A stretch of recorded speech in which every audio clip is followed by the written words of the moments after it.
हो जाएगी native language की तरह ही, तो ये हो जाएगी आपकी लैंग्वेज लर्निंग में चली जाएगी। इतनी बात क्लियर है या कोई दिक्कत परेशानी दर्द समस्या है? देखिएगा नॉम चॉम्स्की है, नॉम चॉम्स्की पे आते हैं फटाफट से। हाँ, बहुत बढ़िया। चिंचन पढ़ लेते तो ये जीवन थोड़ा अच्छा हो जाता। कह रहे हैं आज मुझे मैम, मुझे आज बाजार में अपना पुराना पासवर्ड मिली, मुझे लगा बड़ी इंपॉर्टेंट बात कह रहे हैं। उसके साथ 2 छोटे छोटे OTP भी थे। हाँ, वेरी फनी, बहुत अच्छा जोक है, वाओ, आग लगा दी चिंचन आपने। आ जाओ इधर, चॉम्स्की पढ़ लो। पासवर्ड ही बना के और बन के रह जाओगे जीवन में, नहीं तो चॉम्स्की पढ़ोगे तो नौकरी लगेगी। इधर आ जाओ, देखो एक बार नॉम चॉम्स्की की अगर हम माने तो इनको आप हिंदी में भी पढ़ चुके हो, वही बात सेम रिपीट करनी है हमको। नॉम चॉम्स्की एक महान लिंग्विस्ट हैं, मॉडर्न लिंग्विस्टिक्स के जनक भी कह देते हैं कई लोग इनको।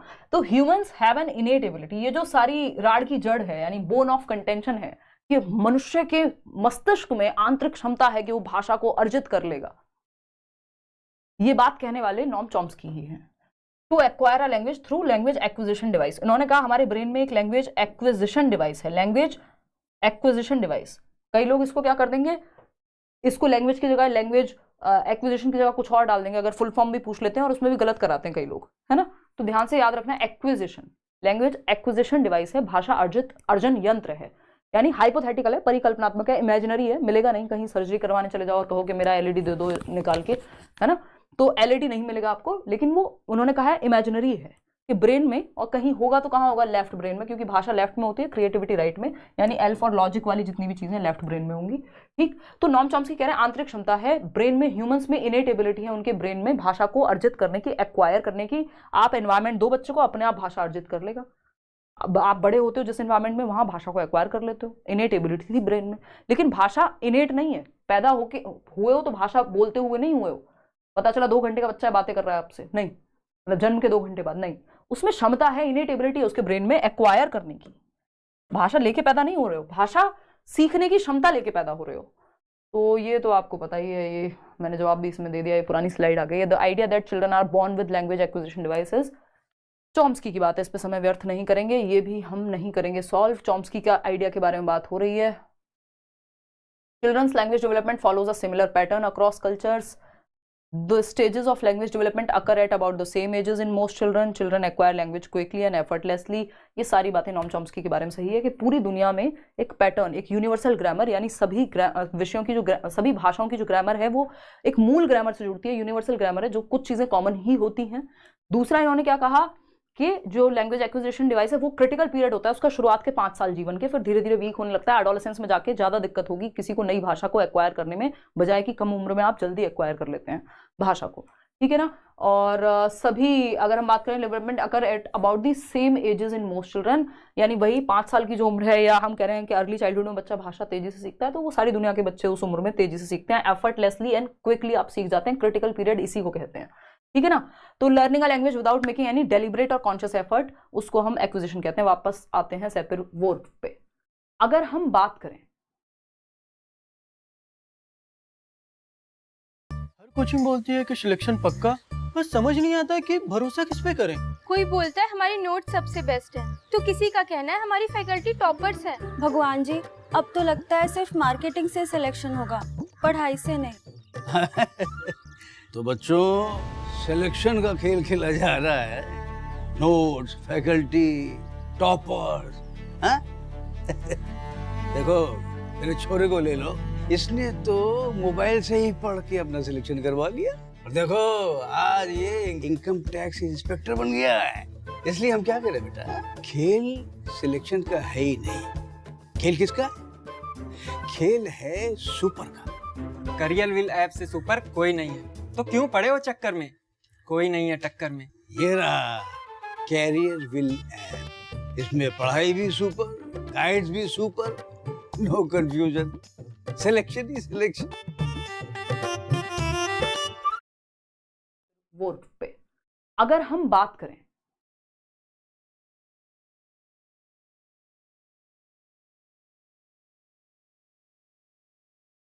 अलीजा इस पे चर्चा करेंगे, अभी तो पेपर पे भी आप भी फोकस करो, मैं समझ रही हूँ आपकी परेशानी, आएंगे इस पे।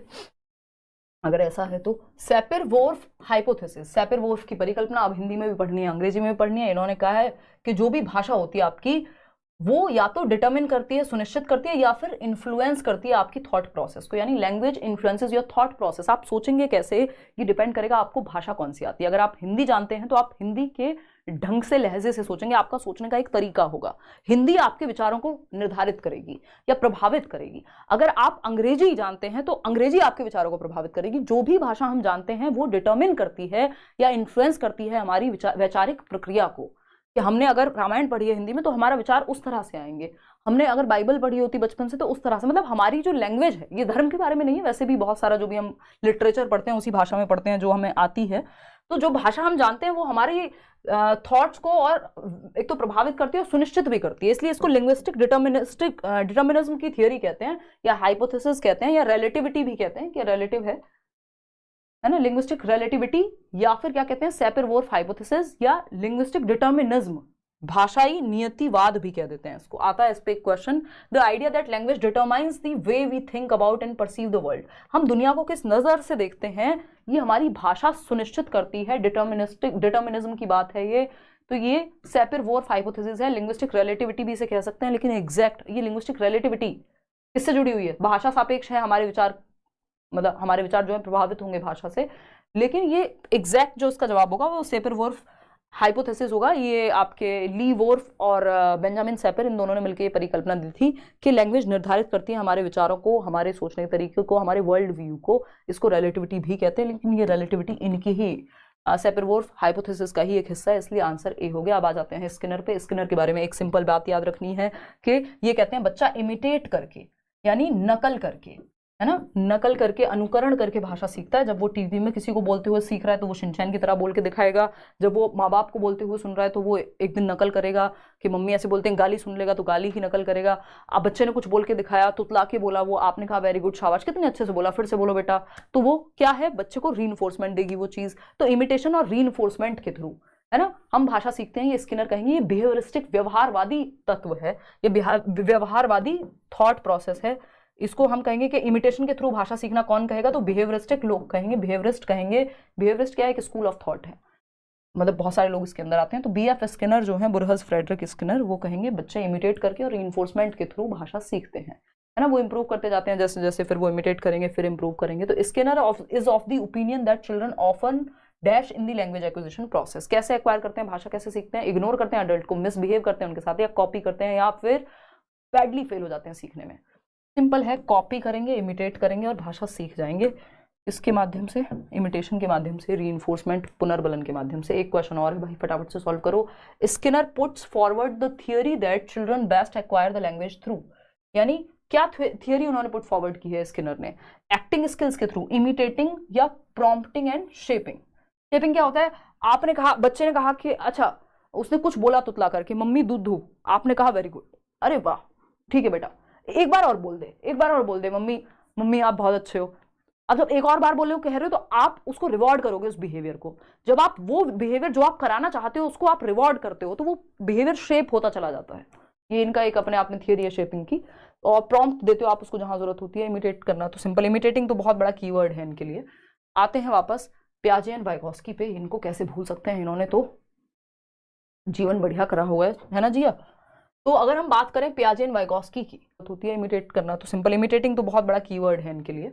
आते हैं वापस पियाजे एंड वाइगोस्की पे। इनको कैसे भूल सकते हैं, इन्होंने तो जीवन बढ़िया करा हुआ है ना जी। तो अगर हम बात करें पियाजे एंड वाइगोस्की की, पियाजे कह रहे हैं भैया बच्चा भी उतना ही सोचता है जितना बड़े बड़े सोचते हैं, यानी अमाउंट सेम है सोचने की, थिंकिंग बच्चे की भी उतनी ही है, क्वांटिटी मात्रा बच्चा भी उतनी ही सोचता है जितने अगर दिमाग में विचार आपके 50 आते हैं बच्चे के भी आते हैं, बस उसकी क्वालिटी डिफरेंट है। वो अपने टूटे हुए पेन के बारे में सोच रहा है, आप अपने टूटे हुए दिल के बारे में सोच रहे हैं, है ना। क्वालिटी डिफरेंट है, काइंड डिफरेंट है सोचने का, सोचता बच्चा भी बराबर ही है, quantity is same but quality is different. ठीक है, चलिए आ जाइए, भावनाओं में मत बहिए, बैंडेड लगा के वापस आ जाइए। देखिए पियाजे और वाइगोस्की, ठीक, पियाजे क्या है, रेडिकल कंस्ट्रक्टिविस्ट हैं, वाइगोस्की सोशियो कंस्ट्रक्टिविस्ट हैं। समाज में इंटरेक्शन करके भाषा सीखने की बात होगी तो वाइगोस्की आएंगे। पियाजे की अगर हम माने तो थॉट पहले आता है और सुनिश्चित करता है भाषा को। पहले बच्चा सोचना सीखता है, फिर वो बोलना सीखता है। जब उसको ये पेन बोलना नहीं आता था फिर भी वो पेन को देख के विचार तो कुछ आते होंगे मन में, तो थॉट से लैंग्वेज। ठीक। वाइगॉस्की क्या कह रहे हैं? वाइगॉस्की कह रहे हैं कि thought and speech were separate, यानी भाषा और विचार अलग अलग थे, बाद में जाके 5 साल की उम्र तक आते आते 3 साल के बाद वो मर्ज हो जाते हैं आपस में। प्याजे ने कहा है कि ईगोसेंट्रिक स्पीच होती है 2 से 6 वर्ष में, 2 से 7 वर्ष में प्री ऑपरेशनल स्टेज में, बच्चा कॉग्निटिवली इमेच्योर है, दिमाग इतना डेवलप नहीं हुआ इसलिए होती है। जबकि वाइगॉस्की क्या कह रहे हैं? वाइगॉस्की कह रहे हैं कि ये प्राइवेट स्पीच होती है। वाइगॉस्की ने 3 प्रकार दिए हैं स्पीच के। ये तो सोसाइटी, लैंग्वेज और कल्चर को महत्व देते ही हैं वाइगॉस्की। 3 टाइप ऑफ स्पीच है। एक है सोशल स्पीच, जो 2+ ईयर्स में बच्चा घर वालों के आसपास या जो भी लोग आसपास हैं उनसे बातचीत करना शुरू कर देता है, वो है सोशल स्पीच, समाज में बात करना शुरू कर दिया। फिर 3 से 6 वर्ष में बच्चा जब खुद से बोल बोल के बातें करे लाउडली, है ना, यानी वो उच्चारण कर रहा है खुद से ही, बोल बोल के कोई पजल सॉल्व करे, खुद से बातें करे, किसी काम को करते हुए आप पेपर सॉल्व करते याद करें, अरे नहीं ये बताया था हिमांशी ने, टीचर आके आपको कहे एग्जामिनर किससे बातें कर रहे हो, आपको मैम मैं खुद से बातें कर करके मैं बोल बोल के पढ़ती हूँ, तो वो प्राइवेट स्पीच है। 3 से 6 वर्ष बच्चा सेल्फ डायरेक्शन देता है, खुद को गाइड करता है, बहुत जरूरी होती है ये, ऐसा वाइगॉस्की कहते हैं। फिर आता है साइलेंट इनर स्पीच। ये जो प्राइवेट स्पीच थी, जो बच्चा खुद से बोल बोल के बातें कर रहा था, वो दिमाग के अंदर चली जाती है, इंटरनलाइज हो जाती है, और बच्चा मन में बातें कर सकता है, मन में गालियां दे सकता है किसी को, जो भी व्हाटएवर, मतलब बच्चा तो क्यों, आप तो लेकिन जरूर देते होंगे, बॉस आपको डांट रहा हो, आप सामने तो कुछ बोल नहीं सकते, मन मन में बहुत बुरा बोल रहे हो। ये क्या है? साइलेंट इनर स्पीच है, 6+ ईयर्स में आती है। ठीक है जी, चलिए आगे बढ़ते हैं। प्राइवेट स्पीच बहुत ज़रूरी है। अब पियाजे के अकॉर्डिंग कुछ तो पूछा है, फटाफट से देख लो। इट इज़ सजेस्टेड बाय पियाजे that children learn language through writing and speaking, assimilation and accommodation, trial and error, shaping. Shaping की बात कौन करेगा? अगेन अभी बताया था आपको, स्किनर। ट्रायल एंड एरर के लिए एक व्यक्ति हैं जिनको हम थॉर्नडाइक के नाम से जानते हैं, बट आपके लिए महत्वपूर्ण है, सच नहीं है। राइटिंग एंड स्पीकिंग की कोई बात ही नहीं है। प्रैक्टिस की और एफर्ट की बात प्याजे कभी करते हुए नहीं मिलेंगे। वो कहेंगे दिमाग में भर के और अडेप्ट करके। एसिमिलेशन एंड अकोमोडेशन, इन दोनों को मिला के अडेप्टेशन बनता है, ये आप याद रखिएगा। तो अडेप्टेशन भी लिखा होता अगर इन दोनों की जगह, तो आंसर सही हो जाता। अब ये लास्ट मनोवैज्ञानिक हैं, भाषा लिंग्विस्ट हैं, मनोवैज्ञानिक तो क्या कहें। फिर हम अपनी अलग अलग प्रकार की बातों पर आएंगे, ठीक है ना। ये जो 120 की रफ्तार मैंने पकड़ी हुई है, होपफुली आपको समझ आ रहा होगा। अगर किसी को दिक्कत हो रही समझने में तो मुझे बता दो, मैं स्पीड कम कर लूँगी, ठीक है ना। फटाफट से बताओ, चाय पीने का मन कर गया मेरा। चाय पियोगे क्या? हैं, चाय पियोगे क्या बताओ? ये कह रही हूँ मैं, मुझे पेडागोजी का पी भी नहीं आता था और अभी डी भी नहीं आता है, ये कह रही हो क्या? मजाक कर रही हूँ। आपकी सिर्फ 2 मैराथन देख के मॉक लगाया, 100 आ गए। अरे सिंचन, आप तो बवाल इंसान हो भाई। मुझे लगा कोई लिख रहा है पेडागोजी का पी नहीं आता था और अभी ई भी नहीं आता है, ज़्यादा दूर नहीं पहुँचाऊँ, मजाक कर रहे हो। देखो एक बार फटाफट से। मुझसे ये पूछना बंद करो कि शादी कब होगी, बस अपना डीओबी डालो और मैं। बहुत बढ़िया जी, आते हैं फटाफट से समझते हैं। देखो ये कौन व्यक्ति हैं? स्टीफन डी क्रेशन, है ना, अमेरिकी लिंग्विस्ट हैं। ये कहते हैं कि जैसे आप अपनी पहली भाषा को एक्वायर करते हो, वैसे आप दूसरी भाषा को भी एक्वायर कर सकते हो, यानी सेकेंड लैंग्वेज एक्विजिशन की इनकी थियोरी है। ये सब कह रहे हैं भाई पहली भाषा को एक्वायर करते हैं, अर्जित करते हैं, दूसरी भाषा लैंग्वेज लर्निंग करनी पड़ती है, कॉन्शियस होती है। ये कह रहे हैं दूसरी को भी कर लोगे एक्वायर, यदि आपको माहौल मिल जाए उसका। मान लीजिए इंग्लिश का अगर आपको माहौल मिल जाए तो आप दूसरी भाषा भी एक्वायर कर सकते हो। ऐसा कौन कह रहा है? स्टीफन डी क्रेशन। स्टीफन क्रेशन कह देते हैं हम इनको। स्टीफन क्रेशन का सेकेंड लैंग्वेज एक्विजिशन, यानी दूसरी भाषा को भी एक्वायर किया जा सकता है। नहीं तो हम क्या कहते हैं, रीजनल लैंग्वेज या मातृभाषा को ही एक्वायर करते हैं बिना एफर्ट और प्रैक्टिस के। इसको भी किया जा सकता है। अब इन्होंने 5 हाइपोथेसिस दी हैं, 5 परिकल्पनाएं दी हैं जिनके आधार पर किया जा सकता है एक्वायर सेकेंड लैंग्वेज को भी। एक्विजिशन लर्निंग हाइपोथेसिस, इन्होंने कहा भाषा का एक्विजिशन सबकॉन्शियस प्रोसेस होता है, इसलिए एनवायरमेंट मिलना चाहिए। लर्निंग फॉर्मल इंस्ट्रक्शन से आती है, ABCD सिखाने से। ये बातें आपको पहले से पता है, इन्होंने कुछ दुनिया से अलग बात नहीं की, बस इन सबको जोड़ के इन्होंने कह दिया कि भैया ऐसे एक्वायर कर लो, लर्निंग की बजाय ज़्यादा बेहतर हो पाएगा। कि अगर आप एक्वायर करेंगे तो ज़्यादा अच्छा होगा, क्योंकि वो नेचुरल है, सबकॉन्शियस प्रोसेस है, और अगर आप लर्न करोगे तो उसके लिए तो फॉर्मल एनवायरमेंट चाहिए। तो बेहतर कौन हो गया? एक्विजिशन हो गया। सेकेंड है मॉनिटर हाइपोथेसिस। ये कहते हैं जब हम बोल रहे होते हैं, जब हम एक्वायर करते हैं तो अटरेंस होती है, यानी बोलते हैं, उच्चारित करते हैं। लर्निंग में मॉनिटर और एडिटर आता है, यानी बार बार अगर एडिटर हमारे दिमाग में आएगा, एडिटर बोले तो मॉनिटर क्या है? एक तरह से कि आपने इंग्लिश को इंग्लिश बोला और आपके दिमाग में यार नहीं यार मैंने कुछ तो गलत बोला, इंग्लिश होता है, इंग्लिश नहीं होता। अब ये क्या हुआ? ये मॉनिटर है आपके ब्रेन में जो लैंग्वेज लर्निंग की वजह से काम कर रहा है। अगर ये मॉनिटर बहुत ज्यादा काम करेगा, ओवर यूज करेंगे आप इस मॉनिटर का, तो आप फ्लुएंटली बोल ही नहीं पाएंगे, आप धारा प्रवाहिता से नहीं बोल पाएंगे, स्पीड में नहीं बोल पाएंगे। और फ्लुएंसी जरूरी होती है एक्यूरेसी से, छोटे बच्चों के लिए स्पेशली याद रखिएगा। एक्यूरेसी है सटीकता, कि कोई गलती ना हो, अब गलती नहीं होगी और आप बोल ही नहीं रहे हो तो उससे तो अच्छा है गलती करके बोल लें, है ना। तो हम कहते हैं ना बच्चे को भाई गलत बोलो लेकिन बोलो। अगर जो लोग मॉनिटर का यूज कम करेंगे तो उनको एक्यूरेसी सफर करेगी। जिनका मॉनिटर, जिनको पता ही नहीं वो क्या बोल रहे हैं, बट वो बोलते तो स्पीड में बट गलत बोल जाते हैं। जैसे मेरी स्पीड तेज है बट मैं गलत जनरली नहीं बोलती हूँ भाषा को, है ना। तो वो एक्यूरेसी और फ्लुएंसी दोनों साथ में काम कर रहे हैं। ऑप्टिमल यूजर्स जो ठीक से बैलेंस्ड वे में यूज करेंगे मॉनिटर हाइपोथेसिस को, तो उनका जो लैंग्वेज फ्लुएंसी और एक्यूरेसी है दोनों ही बने रहेंगे। ये तो आप बेसिक बात समझते हो कि नहीं समझते हो? सर में दर्द तो नहीं हो रहा? हो रहा है तो चाय पी लो यार, है ना। एक्यूरेसी से ज्यादा इंपॉर्टेंट बच्चे के लिए, छोटे बच्चे के लिए फ्लुएंसी है, ये आप ध्यान रखिएगा। फ्लुएंसी होती है धारा प्रवाहिता, जहां नंबर ऑफ थॉट्स आप प्रवाह में बह रहे हैं। तो बच्चे को अभिव्यक्त करना, उसका एक्सप्रेशन ऑफ थॉट ज्यादा जरूरी है कि वो थोड़ा टूटी फूटी इंग्लिश में या हिंदी में भाषा टूटी फूटी यूज कर ले, गलत यूज कर ले, बट खुद को अभिव्यक्त करे। लैंग्वेज को यूज करना is more important than use ही ना करना, है ना। सटीकता से ज्यादा जरूरी क्या है भाई? प्राइमरी लेवल है या इवन 8 तक भी सटीकता उतनी महत्वपूर्ण नहीं है जितना फ्लुएंसी महत्वपूर्ण है, कि अपने आप को प्रवाहिता से वो कहे तो सही। सटीकता हो गया बिल्कुल एक्यूरेसी, तो सटीकता से ज्यादा जरूरी क्या है? फ्लुएंसी, ठीक है। तो एक बेसिक सी बात है। अब अगर हम बात करें नेचुरल ऑर्डर हाइपोथेसिस की, इन्होंने कहा है acquisition of grammatical structures follows a natural order which is predictable. यानी अगर आपको ग्रामेटिकल स्ट्रक्चर सीखना है तो वो नेचुरली आ जाएगा जब आप एक्विजिशन कर रहे होते हैं, भाषा को एनवायरमेंट से सीख रहे होते हैं यूज कर करके। इनपुट हाइपोथेसिस क्या है? इनपुट से क्वेश्चन बहुत आता है कि आपको बच्चे को कॉम्प्रिहेंसिबल इनपुट देना है, यानी जो लेवल उसका है उससे +1, यानी जितना वो जानता है उससे हल्का सा ऊपर, जिससे उसको थोड़ा चैलेंजिंग भी फील हो और वो कुछ नया भी सीखे, बोर्ड महसूस ना करे। -1 नहीं +1 इनपुट देना है। अफेक्टिव हाइपोथेसिस होता है, अफेक्टिव इमोशंस से जुड़ा है, जो आप उसमें पढ़ते हैं, क्या नाम है उसका, कोई तो है भाई कैप वाले, BS Bloom, Benjamin Samuel Bloom. अगर हम बात करें ब्लूम की, तो अफेक्टिव की उन्होंने बात इमोशंस से की है। तो यहाँ पे इमोशंस से मतलब है आपकी एंग्जाइटी, आपका मोटिवेशन लेवल, आपके इमोशंस बहुत ज्यादा प्रभावित अगर करेंगे तो आपका सेल्फ कॉन्फिडेंस गिर जाएगा। अगर आपके इमोशंस पॉजिटिव हैं, आप एंग्शियस नहीं हैं, एक्साइटेड हैं, तो आपका कॉन्फिडेंस बढ़ेगा भाषा को यूज करने में, ठीक है। अब फटाफट से समझते हैं कहानी क्या है। देखिएगा, नेचुरल ऑर्डर मतलब भाषा को नेचुरली सीखा जाना चाहिए। मॉनिटर हाइपोथेसिस क्या है कि आप मॉनिटर को बैलेंस्ड वे में यूज करें, बहुत ज्यादा भी कॉन्शियस ना हो और बहुत कम भी नहीं कि पता ही ना हो क्या बोल रहे हैं। एक्विजिशन बेहतर है लर्निंग से, ये पहली बात थी। अफेक्टिव है, इमोशंस पॉजिटिव आएंगे तो बेहतर सीखेंगे। इनपुट हाइपोथेसिस बहुत जरूरी है, +1 का इनपुट देना है। कॉम्प्रिहेंसिबल इनपुट, कॉम्प्रिहेंसिबल मतलब जो बच्चे को समझ में आए, जिसका वो बोध कर पाए लेकिन थोड़ा सा चैलेंजिंग काम। यही 5 चीजें इन्होंने कही हैं। तो इस पे क्वेश्चन कैसे बनता है? 2 जगह से बहुत ज्यादा बनता है। एक तो इनपुट हाइपोथेसिस, तो +1 कॉम्प्रिहेंसिबल इनपुट, लेवल से बच्चे के थोड़ा सा ऊपर देना है। एक्विजिशन बेटर है, नेचुरली सीखने देना है, माहौल देंगे तो दूसरी भाषा को भी बच्चा एक्वायर कर लेगा, इन्होंने ये कहा है, पहली भाषा की ही तरह।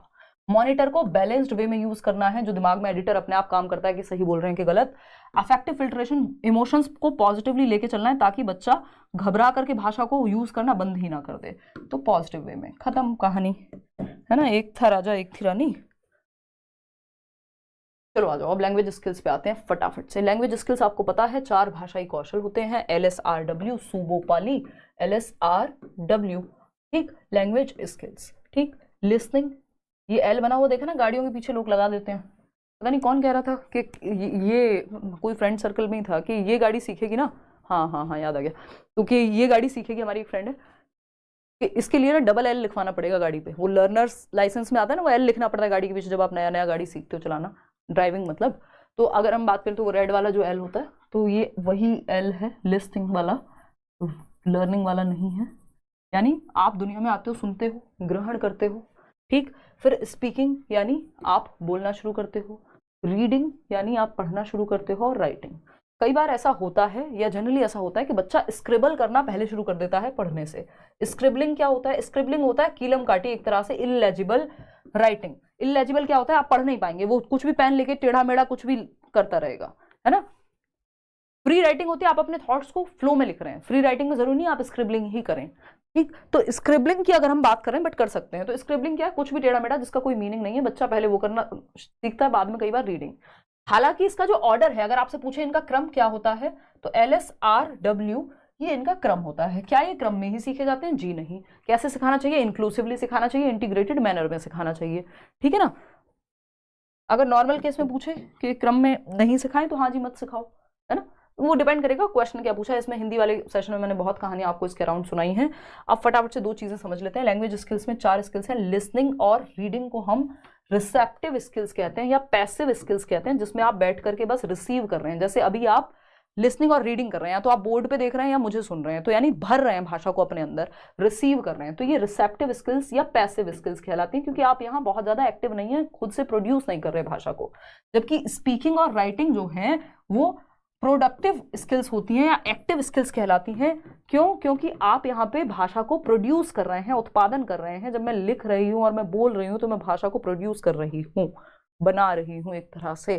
तो स्पीकिंग और राइटिंग प्रोडक्टिव हैं। इनको हम एक तरह से, प्रोडक्टिव को हम एक्सप्रेसिव स्किल्स भी कह देते हैं, यानी आप एक्सप्रेस करते हो इनके थ्रू। और जो आप रिसीव कर रहे हो रिसेप्टिव स्किल्स या पैसिव स्किल्स, वो आपकी लिसनिंग और स्पीकिंग है। इतना जानना आपके लिए इनफ है। इनको इंक्लूसिवली सिखाएं, इंटीग्रेटेड फॉर्म में सिखाएं, लेकिन अगर पूछ ले सीक्वेंस क्या होगा तो LSRW कहें। सिर्फ सीक्वेंस में ही सीखी जाती हैं? जी नहीं। आते हैं फटाफट से रीडिंग पे, है ना। रीडिंग इंटेंसिव और एक्सटेंसिव स्कैनिंग और स्किमिंग आपने सुनी होंगी। इंटेंसिव रीडिंग होती है कंपैरेटिवली छोटे टेक्स्ट के लिए। क्लास रूम में जब आप एक चैप्टर पढ़ रहे हैं, थोड़ी गहनता से आप पढ़ते हैं, तो intensive reading involves learners reading in detail with specific learning AIIMS and tasks. यानी आपको क्वेश्चन सॉल्व करने हैं बुक के पीछे, चैप्टर के पीछे, और आप वो पढ़ रहे हैं क्वेश्चंस और चैप्टर पढ़ रहे हैं उसके लिए, तो आप इंटेंसिव रीडिंग कर रहे हैं। यानी क्लासरूम रीडिंग जितनी भी होगी वो इंटेंसिव होगी। स्पेसिफिक लर्निंग एम है, पेपर देना है, इसलिए जो हम अभी पढ़ रहे हैं ये इंटेंसिव है। स्पेसिफिक एम हमारे सामने है, ठीक है ना। डिटेल में पढ़ेंगे, जरूरी समझेंगे चीजों को, ठीक। अगर हम देखें इंटेंसिव से ही कहीं ना कहीं जुड़ जाती है आपकी स्कैनिंग, क्योंकि वहां आप स्पेसिफिक डिटेल के लिए पढ़ रहे हैं कि आपको चैप्टर से कोई इन्फॉर्मेशन चाहिए, कोई क्वेश्चन सॉल्व कर रहा है, उसको करना है, उसको आप ढूंढ रहे हैं। तो ये क्लासरूम से सेंट्रिक है, एक तरह से क्लासरूम में होती है ना। और यहाँ एक्सटेंसिव की प्रॉपर कुछ एम्स होंगे। एक्सटेंसिव रीडिंग की जब हम बात कर रहे हैं तो ये प्लेजर के लिए, मजे के लिए या एक्स्ट्रा में पढ़ने के लिए होती है। आपने गर्मियों की छुट्टी में नॉवल पढ़ने लग गए, कुछ एक्स्ट्रा गूगल से पढ़ने लग गए, वो एक्सटेंसिव में चला जाएगा। तो extensive reading is an approach in which long text and a large amount of material. तो उसमें बहुत बड़ा मटीरियल हो सकता है, एक टेक्स्ट बुक नहीं, कई सारी टेक्स्ट बुक हो सकती है, मतलब आप अपनी मर्जी से किताबें खरीद रहे हैं चॉइस के लिए। Are read by the students for general understanding, यानी एक सामान्य अंडरस्टैंडिंग के लिए, एक जिस्ट के लिए, एक सार के लिए, एक समरी के लिए, है ना। आप क्या करते हैं? एक्सटेंसिव रीडिंग करते हैं, है ना। आपको साइकोलॉजी पसंद है और आप साइकोलॉजी पढ़ रहे हैं, कोई आपसे पेपर नहीं देने को कह रहा उसके बारे में। तो टीचर ने क्या किया भाई, गर्मियों की छुट्टी में एक चैप्टर पढ़ने को दे दिया बच्चे को, ये सब क्या है? एक्सटेंसिव में है। स्किमिंग इसका पार्ट हो जाएगा। और इंटेंसिव की अगर हम बात कर रहे हैं तो इंटेंसिव जो है वो आपका स्कैनिंग से जुड़ा हुआ है, यानी स्पेसिफिक, मतलब उसको हम जोड़ लेते हैं, जुड़ा हुआ तो क्या ये। और इस इंटेंसिव में आप स्पेसिफिक टेक्स्ट या छोटे टेक्स्ट को डिटेल में पढ़ने की बात करते हैं। आज लास्ट डे है, निशा मैम को तो बता दो। अच्छा, निशा तो आज है ही नहीं ना, क्योंकि स्पीड में पढ़ना होता है तो फिर वो ध्यान भटकता है, अगर क्योंकि बहुत कम समय में ज़्यादा चीज़ें आपको करानी होती हैं। मैं राहुल है, लास्ट में क्वेश्चंस जब लगवाऊंगी तो राहुल पोल लगाएगा। निशा को कुत्ते ने काट लिया। निशा को, हमारी बिल्डिंग में एक डॉगी है, मैं और वो साथ में ही थे। बस अब मैं हंसूं या रो इस पे, मैं उससे जस्ट कुछ बहुत सेंटीमीटर्स की दूरी पे ही खड़ी होंगी, और वो शायद शूज़ नहीं पहन रखे थे उसने या जो भी था। तो वो थोड़ा स्पेशल चाइल्ड है, वो जो डॉगी है ना, वो मूडी है बहुत। तो वो आजकल इंजेक्शन लगवाने में बिजी है, और उसको कितने भी खून खराबे से डर नहीं लगता। मतलब खून खराबे मतलब जैसे कोई डॉक्टर काट छाट कुछ भी करे, बट उसको इंजेक्शन से बहुत डर लगता है। तो आप में से भी होंगे कुछ लोग ऐसे। हाँ, डॉग बाइट, बिल्कुल बिल्कुल। देखिए, आ जाइए, अंग्रेजी मतलब खुद ज़्यादा आ जाओ। डॉग बाइट्स निशा को लिख रहा है, आ जाओ। टाइप्स ऑफ वोकैबुलरी, अब ये भी 1 नंबर का क्वेश्चन आता ही है। गहन पठन और बारीकी में क्या अंतर है? अभी मैं कई सारे टाइप्स बताऊंगी, ये तो मैंने सिर्फ आपको इंटेंसिव एक्सटेंसिव इसलिए बता दिए क्योंकि प्लेजर के लिए, मजे के लिए पढ़ रहे हो, आप कोई नॉवल पढ़ रहे हो, सिलेबस की किताब पढ़ रहे हो तो इंटेंसिव, आउट ऑफ सिलेबस या मजे के लिए पढ़ रहे हो तो एक्सटेंसिव। ठीक है जी, या टीचर ने कह दिया इस पर और एक्स्ट्रा पढ़ के आना घर से दूसरे। आपको कभी कैविटीज की चिंता नहीं होती? नहीं होती, कोलगेट संभाल लेगा।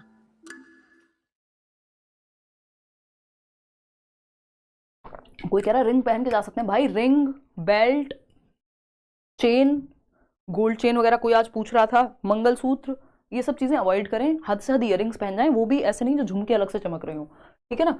फालतू में दिक्कत होगी आपको, फिर रखते फिरोगे ना इधर उधर। मना किया हुआ है उन्होंने। वोकैबुलरी के टाइप्स होते हैं, यानी शब्दावली कह रहे हैं, हम शब्द भंडार कह रहे हैं कि कितने शब्द हमें आते हैं। दो प्रकार की होती है, एक एक्टिव वोकैब और दूसरी पैसिव वोकैब।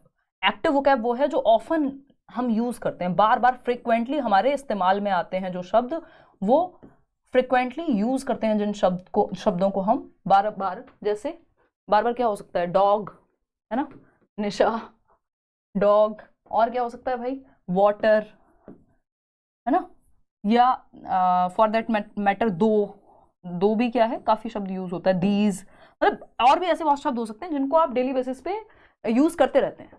राहुल को दिखाइए, राहुल थोड़ा शर्मीला व्यक्ति है, पूछेंगे अगर उसको दिखना होगा कभी। पैसिव वोकैबुलरी, पैसिव वोकैबुलरी बोले तो निष्क्रिय वोकैब, पैसिव मतलब निष्क्रिय, ये फ्रिक्वेंटली यूज में नहीं आती है, रेयर यूज में आते हैं कभी, लेकिन आप इनको सुन के और पढ़ के पहचान लेते हो, लेकिन आप यूज नहीं करते इनको, तो रेयर यूज है इनका। जैसे एक शब्द है अंग्रेजी में vermilion, if I am not wrong, तो मैंने भी ग्रेजुएशन में कहीं लिटरेचर में पढ़ा होगा, अब तो याद भी नहीं है ठीक से। वर्मिलियन ही होता है ना, सिंदूर को बोलते हैं आई थिंक, कुछ और तो नहीं होता है, देख लो यार एक बार। या इलोप शब्द बहुत यूज होता है कि दो प्रेमी इलोप हो गए, गायब हो गए, लुप्त हो गए, लुप्त तो नहीं हुए, खैर वो अलग होता है। तो ये हम नॉर्मल भाषा में यूज नहीं करते, लेकिन इन शब्दों का मतलब हमें पता होता है ना, इन शब्दों का मतलब हमें पता होता है, यूज नहीं करते बस हम। यूज क्या करते हैं, एक चुटकी सिंदूर की कीमत तुम क्या जानो फलाने, है ना, तो वो एक्टिव वोकैबुलरी है। हिंदी में सिंदूर यूज होता है, लेकिन अंग्रेजी का जो वर्मिलियन शब्द है वो हम यूज नहीं करते एज सच, ठीक है ना, बहुत बढ़िया। तो अगर हम बात करें, हाँ, तो ये कुछ शब्द ऐसे हैं जिनको हम जानते तो हैं लेकिन जिनका प्रयोग नहीं होता। जैसे थिजोरस वर्ड हम यूज नहीं करते, हम डिक्शनरी वर्ड यूज करते हैं, तो डिक्शनरी एक तरह से एक्टिव वोकैब में आ गया, लेकिन थिजोरस जिसका मतलब लगभग सेम ही है, वो हम पैसिव वोकैब में हमारी, हम थिजोरस यूज नहीं करते एज सच। चेक तो कर लूं, पता चले बेइज्जती हो गई बाद में। हाँ ठीक है ठीक है, कोई, क्योंकि कोई तो वाइगर लिख रहा है, मतलब हमें इतना पागल समझो, कुछ भी कहोगे हम मान लेंगे। देखिएगा, हाँ, जैसे फलाने वर्ड मेरे लिए क्या है, एक्टिव वोकैब का पार्ट है। तो जिन शब्द को हम, जिन वर्ड्स को हम फ्रिक्वेंटली यूज कर रहे हैं वो एक्टिव वोकैब, जिनको रेयर यूज करते हैं बट उनका मतलब हम समझ जाएंगे पढ़ के या कॉन्टेक्स्ट में समझ जाएंगे, संदर्भ में, उनको हम पैसिव वोकैब में कहते हैं। जो साइट वर्ड्स होते हैं वो एक्टिव वोकैब में आएंगे कि पैसिव वोकैब में? ऑप्शन ए है एक्टिव वोकैब, ऑप्शन बी है passive vocab. P for passive, A for active. बताओ फटाफट से। जो साइट वर्ड्स हैं, साइट वर्ड्स कौन से होते हैं? दृश्यात्मक शब्द, हिंदी में बताए थे ना। देखिएगा, ए में आएंगे कि बी में आएंगे? जल्दी बताओ, जल्दी फटाफट से बता दो। मैं बर्तन धोते हुए आपकी लास्ट क्लास ले रही हूँ। बहुत बढ़िया रिया यार, लास्ट क्लास तो ऐसे बार बार मत कहो, मुझे लग रहा है जीवन की लास्ट है। वैसी फ्लाइट्स डिले हो रही है, मजाक कर रही हूँ। खैर देखो, एक बार अगर हम बात करें आजकल एक्टिव वोकैब, क्या कह रहे हो? आजकल पैसिव वोकैब के ही लैंग्वेज यूज कर रहे हैं। अच्छा, हाँ, कह सकते हो कि जब आप पेडागोजी पढ़ रहे हो तो बहुत सारे शब्द जो आप नॉर्मल भाषा में यूज नहीं करते वहां आप करते हो। तो साइट वर्ड किसका हिस्सा है भाई? एक्टिव वोकैब का हिस्सा होंगे ना, क्योंकि साइट वर्ड्स वो हैं जिनको एक नजर में ही प्यार होता है, हमने सुना है, मतलब एक नजर में पहचान जाते हो आप। उस दिन एग्जाम्पल दिया था ना, है ना, आपके घर वाले आपको किसी भी रूप में पहचान जाते हैं एक नजर में। आप सर पे हेलमेट लगाइए, दुपट्टा बांधिए, जो करना है करिए, है ना। तो ये क्या हुआ? साइट वर्ड्स, एक नजर में आप पहचान जाते हो उनका मतलब, क्योंकि बार बार आ रहे होते हैं, तभी तो साइट वर्ड्स हैं, है ना। जैसे जैसे दैट हो सकता है, वॉज हो सकता है, यूज हो सकता है, वाटर हो सकता है, यानी इनको एक नजर में, ये एक्टिव वोकैब में तो है लेकिन इतने आसान आप तुरंत से पहचान जाएंगे, है ना। तो that, was, use, water, these, जो भी आसान आसान से शब्द हैं, कैट, टीवी, ठीक। जैसे डीमोनेटाइजेशन, एक शब्द जो हम कह रहे हैं नोटबंदी हुई थी, डीमोनेटाइजेशन ऐसा हमने रेयरली कभी यूज किया होगा अपनी वोकैबुलरी में, सामान्य भाषा में, तो हमारे लिए पैसिव था, पैसिव वोकैबुलरी का पार्ट था कि हम समझ लेंगे कॉन्टेक्स्ट में, अगर किसी चैप्टर में आए या कुछ कहीं किसी टेक्स्ट में आए, न्यूज़पेपर पढ़ रहे हो, लेकिन वो हमारी एक्टिव वोकैबुलरी बना दिया गवर्नमेंट ने। उसको डीमोनेटाइजेशन शब्द इतना यूज हुआ उसके बाद। या कोरोना में अगर हम बात करें तो हम जो किसकी बात कर रहे थे, क्या करते थे? सैनिटाइज, चलो तो नॉर्मल वर्ड था। उसके अलावा एक और शब्द था ना, एक वो रेमडेसिविर नाम का जो इंजेक्शन था, वो एक्टिव वोकैब बना दिया था हमारी। इसके अलावा क्या कहते हैं उसको, सेक्लूजन को क्या कहते हैं? कोरोना, आइसोलेशन भी नॉर्मल वर्ड है। एक और क्वारंटीन, राइट। तो क्वारंटीन क्या था? एक तरह का हमारी पैसिव वोकैबुलरी था, या पैसिव भी मुश्किल होगा लेकिन कॉन्टेक्स्ट में समझ लेते चलो, एक्टिव बना दिया क्वारंटीन को, ठीक है। तो ये बेसिक शब्द है, डीमोनेटाइजेशन एक्टिव हो गया। तो साइट वर्ड क्या है? जिनको एक नजर में पहचान पाओ आप, ठीक है। तो sight words are those words that appear most frequently in our reading and writing, लिखते और पढ़ते समय जो बार बार नजर आते रहते हैं और जिनको हम पहचान लेते हैं एक नजर में। अब आती है स्कैनिंग की बात। स्कैनिंग की जब हम बात कर रहे हैं तो स्कैनिंग हिंदी में भी आप रीडिंग, ये क्या रीडिंग की टेक्निक है, फास्ट मतलब तेज पढ़ने में काम आती है। दोनों की स्कैनिंग और स्किमिंग रीडिंग टेक्निक्स हैं, तकनीक है बेसिकली, ठीक। क्या है scanning? To look at or read every part of something quickly, यानी स्पीड में होगा ये, quickly, until you find what you are looking for. यानी आप डिक्शनरी में कोई मीनिंग ढूंढ रहे हैं किसी शब्द का, तो आप फटाफट से पलटेंगे और ढूंढते जाएंगे। जैसे मैं उस दिन पैसेज सॉल्व कर रही थी और मैं डा डा डा डा डा डा कर रही थी, क्योंकि मैं एक पर्टिकुलर वर्ड ढूंढ रही थी वहां पे जो उस क्वेश्चन में था, तो आप स्कैन कर रहे हैं। जब आप एक पैसेज का क्या कर रहे हैं, आप एक पैसेज में कोई एक क्वेश्चन सॉल्व कर रहे हैं और उसके मीनिंग को ढूंढने के लिए आप फटाफट से गए भागे हुए, तो ये इंटेंसिव से जुड़ सकता है ना? ठीक है ना? कोई कह रहा आपसे सस्ता, आपसे अच्छा कोई नहीं, आप बहुत बेस्ट टीचर हो। ये बेइज्जती समझूं या ओ गॉड सॉरी, मजाक कर रही हूँ। आ जाओ, धन्यवाद। तो to look at or read every part of something, just क्योंकि आपको स्पेसिफिक इंफॉर्मेशन चाहिए, है ना, specific fact. Scanning is reading rapidly, speed में पढ़ रहे हैं in order to find specific facts.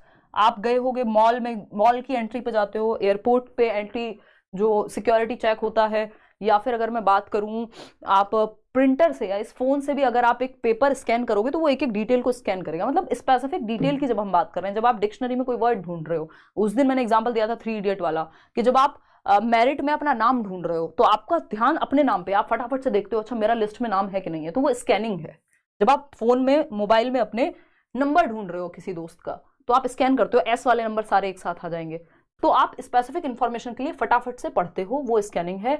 अब अगर हम बात करें 3 इडियट की, ये पिछले साल भी मैंने एग्जांपल लिया था, नोटिस बोर्ड में आप नाम ढूंढ रहे हैं, भाई फरहान कुरैशी कहाँ है, तो आपका सीधा ध्यान जाएगा फरहान कुरैशी या राजू रस्तोगी पे, तो ये स्कैनिंग कर रहे हैं आप, ठीक, तो मिल जाएगा, तो ऐसी शक्ल बन जाएगी। अगर पास नहीं हुए हो तो स्किमिंग पे आते हैं, मतलब दुखी वैसे नहीं कह रही हूँ। स्किमिंग की अगर हम बात करें तो स्किमिंग क्या है भाई, जस्ट सार के लिए, समरी के लिए पढ़ना।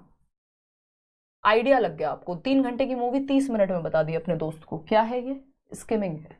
मक्खन मक्खन निकाल लिया, बाकी सब छोड़ दिया। हालांकि मूवी रीडिंग का पार्ट नहीं है ये, जब आपने कोई कहानी पढ़ी, कोई नॉवल पढ़ी और उसको 20 मिनट में बता दिया, वो स्किमिंग कहलाएगा, क्योंकि ये रीडिंग टेक्निक्स हैं दोनों, ठीक है ना। तो स्किमिंग इज रीडिंग रैपिडली, यहां पे भी रैपिडली ही पढ़ रहे हो आप, in order to get a general overview, यानी आपको एक सामान्य आइडिया चाहिए उस चैप्टर के बारे में, उस मटेरियल के बारे में, है ना। आपने फटाफट से न्यूज़पेपर को देखा, पलट पलट के आइडिया लिया, अच्छा इसको आज किस बारे में न्यूज़ है, पढ़ूं कि नहीं पढ़ूं आगे। जब आप किसी किताब को आप खरीदने गए हो, कोई नॉवल या कोई बुक स्टोर पे आप गए हो, आप फटाफट से देख रहे हो इसमें क्या होगा, लूं कि नहीं लूं, तो आप एक आइडिया ले रहे हो कि ये किस बारे में है। तो जब समरी लिखा हो, जब आपको एक पैसेज दिया और उसका टाइटल लिखने को कहा है, दैट मीन समरी के आधार पे आपको ये बताना है कि किस बारे में है, तो जस्ट या जनरल ओवरव्यू या समरी, ये कहाएंगे स्कैमिंग में। तो ये एक्सटेंसिव रीडिंग हो गई एक प्रकार की, है ना। तो जब आप न्यूज़पेपर में बस आइडिया लेने के लिए पढ़ रहे हो, जब आप न्यूज़पेपर में कुछ ढूंढ रहे हो, कोई स्पेसिफिक न्यूज़, तो वो आपकी स्कैनिंग हो गई। जब आप ओवरऑल देख रहे हो किस बारे में है, तो स्किमिंग हो गई, ठीक है ना। चलिए खैर आगे बढ़ते हैं। जब आप पलट पलट के देख रहे हो, ये क्वेश्चन पूछा जा चुका है, इसलिए मैं आपको थोड़ा सा एक्स्ट्रा इस पर ध्यान दे रही हूँ। आप मेरा नाम नहीं लिया, मैंने आपका पिछली बार सीटेट दिया है, अच्छा धन्यवाद सोनाली। आ जाओ यार इधर, नाम भी ले लेंगे। रात के पता है कितने बज रहे हैं, 11:30 बज रहे हैं, पता है आधी रात हो चुकी है। सुबह लिटरली फ्लाइट लेनी है, छुट्टी करके बैठ जाऊंगी मैं, नहीं जाऊंगी फिर। देखो एक बार मजाक कर रही हूँ, आ जाओ यार। तो क्या है, कॉन्ट्रास्टिव पेयर पढ़ लो, इधर उधर की बातें ना करो, है ना। अगर हम देखें कॉन्ट्रास्टिव पेयर की, उसके लिए मैं काफी हूँ। कॉन्ट्रास्टिव पेयर क्या होता है, कॉन्ट्रास्ट हम कहते हैं ना, सफेद रंग की शर्ट काले रंग की पैंट, एकदम कॉन्ट्रास्ट, ठीक है ना। तो कॉन्ट्रास्ट बन गया। कई लोग होते हैं वो बिल्कुल मैच करके चलते हैं, कि अगर थोड़ा बहुत तो हम भी कर ही लेते हैं, ऐसा ना हो कि लाल पैंट पहनी हो और गुलाबी शर्ट, वो थोड़ा मतलब ये तो चलो फिर भी कॉन्ट्रास्ट कम बन रहा है ना। तो अगर हम कहें यहाँ पे कॉन्ट्रास्ट मतलब अंतर पे, थोड़ा सा सही शब्द मेरे मन में आ नहीं रहा है अभी, चलो आ जाओ इधर। तो अगर हम देखें, कोई तो क्वेश्चन पूछ रहा था समराइज को लेके, हाँ पूछो क्वेश्चन पूछ लो यार, क्वेश्चन की कोई दिक्कत नहीं है। किसी की समराइज करना, कौन सा रीडिंग समराइज करना, तो भाई शालिनी इसी में आएगा, स्किमिंग में ही आएगा, जब भी आप समराइज या जनरल आइडिया की बात कर रहे हो, और एक्सटेंसिव में भी आ जाएगा। A contrastive pair of words is a pair of words that are the same except for a contrasting letter, यानी एक ही लेटर का अंतर है जिसकी वजह से वर्ड की साउंड चेंज हो जा रही है।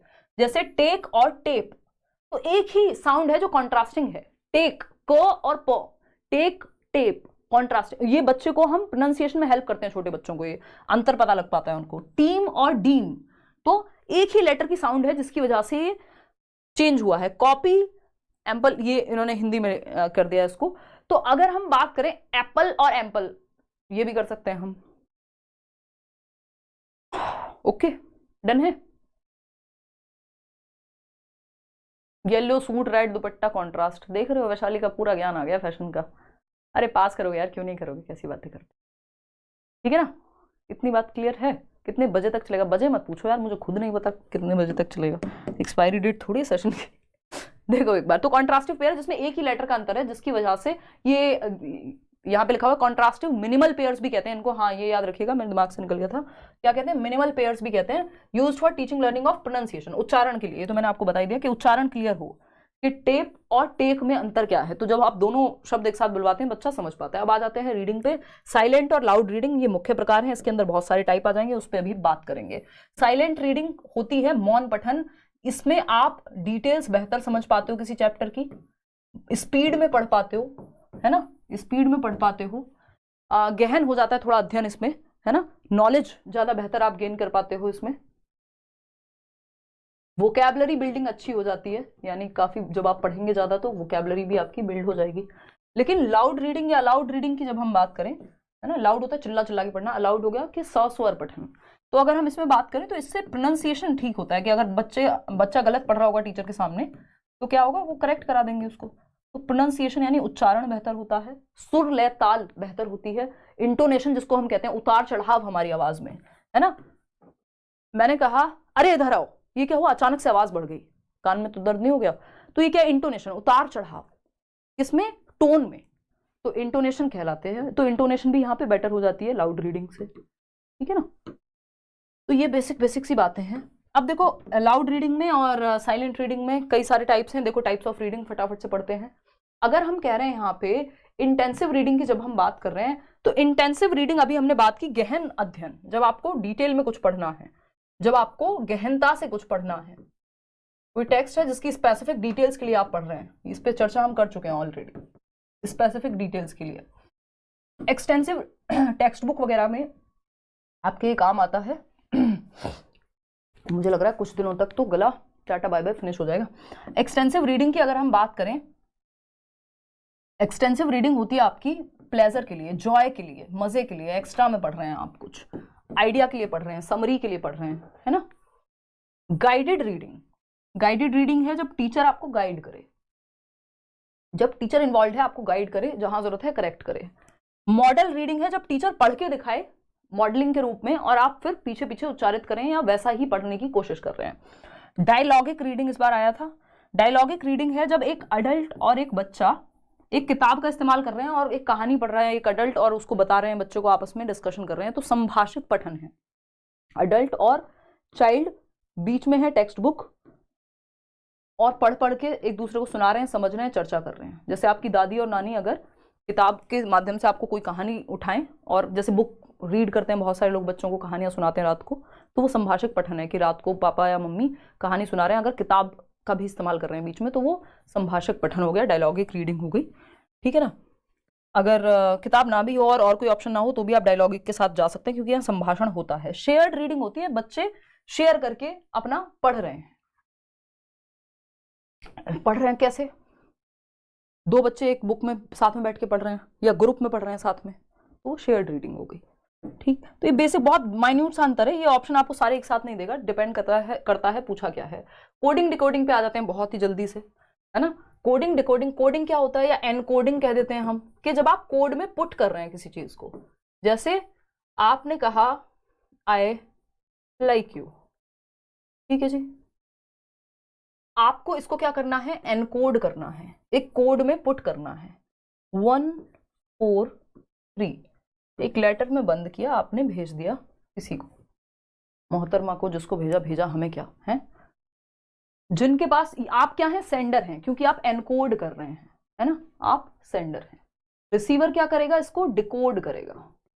रिसीवर जिनको भी आपने भेजा, अब वो इसको डिकोड करेंगे। उन्होंने डिकोड किया आई हेट यू, है ना, मतलब मजाक कर रही हूँ, तो उन्होंने डिकोड कर लिया जो भी किया, आई लाइक यू का आई लाइक यू कर लिया, यानी वो समझ गए कि क्या लिखा था। तो जो आपने कोड किया था यहाँ पे डिकोड हो गया रिसीवर के द्वारा। अगर ये ठीक से डिकोड नहीं हो पाया, आई लाइक यू को आई हेट यू समझ लिया गलती से, तो बैरियर क्रिएट हो जाएगा, भाषा ठीक से डिलीवर नहीं हो पाएगी।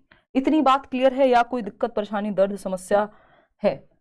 चलो खैर, आज के लिए इतना ही। एमरजेंट लिटरेसी पे आ जाते हैं, मतलब आज के लिए अभी इतना कहाँ, अभी तो बहुत बातें हैं हमें करने को, एमरजेंट लिटरेसी, एक बच्चा है जो किताब को पलट पलट के देख रहा है, कभी इधर से देखता है कभी उधर से, है ना, फिर वो देखेगा, उसकी पिक्चर देखेगा, पेज पलट रहा है, अब उसको पढ़ना आता नहीं है लेकिन बस वो पलट के देख रहा है, छोटा बच्चा है, तो इसको एमरजेंट लिटरेसी कहते हैं।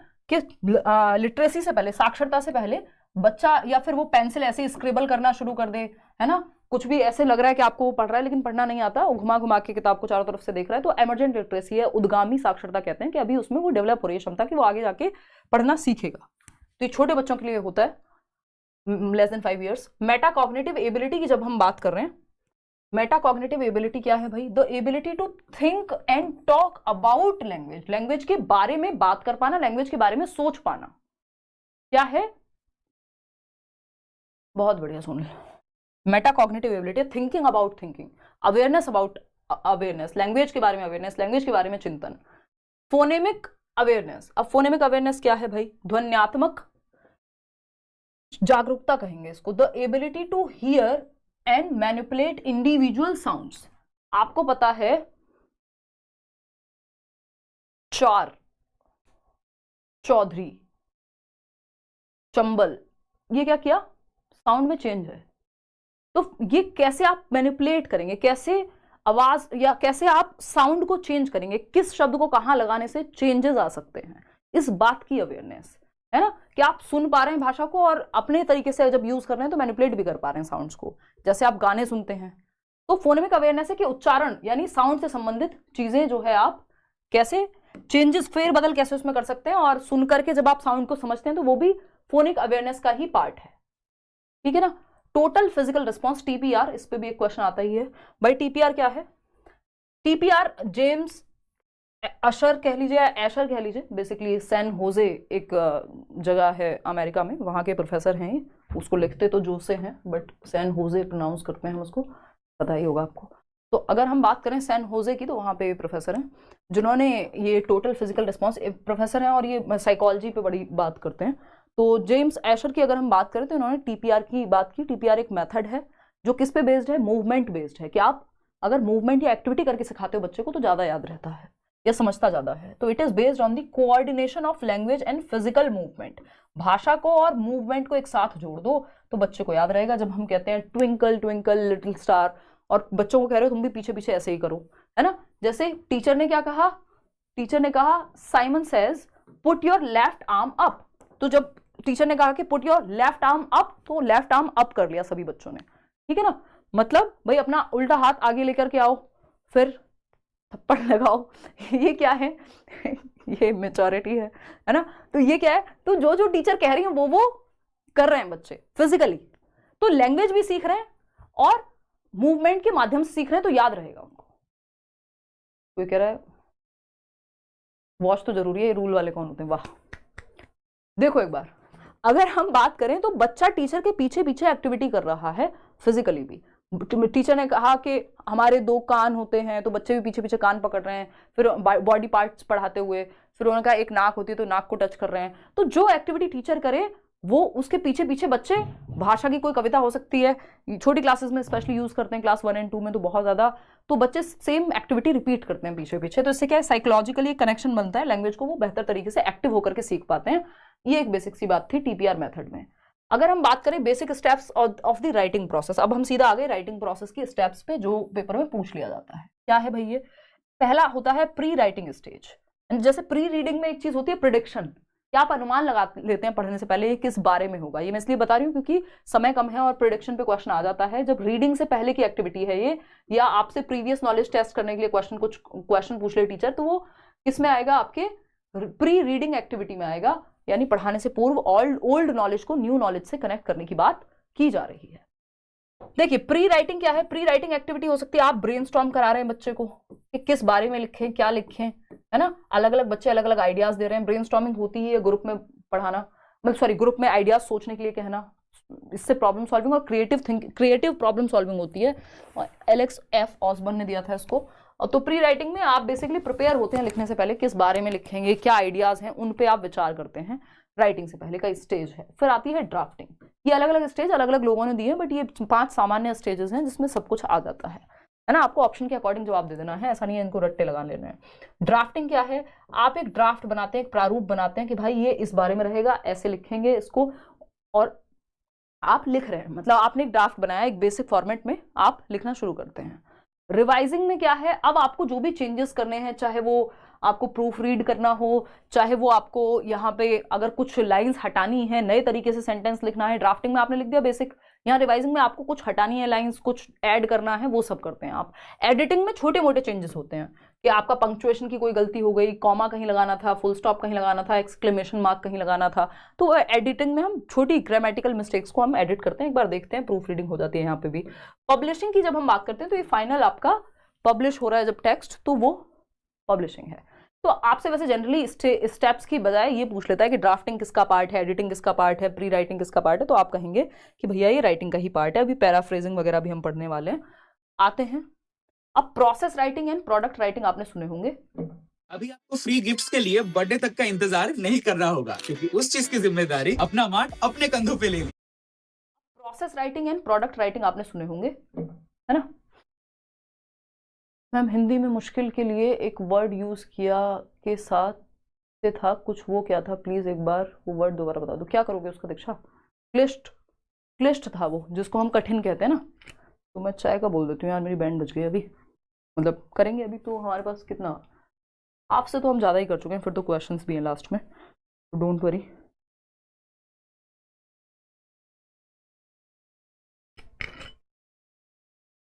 चाय देखना एक बार।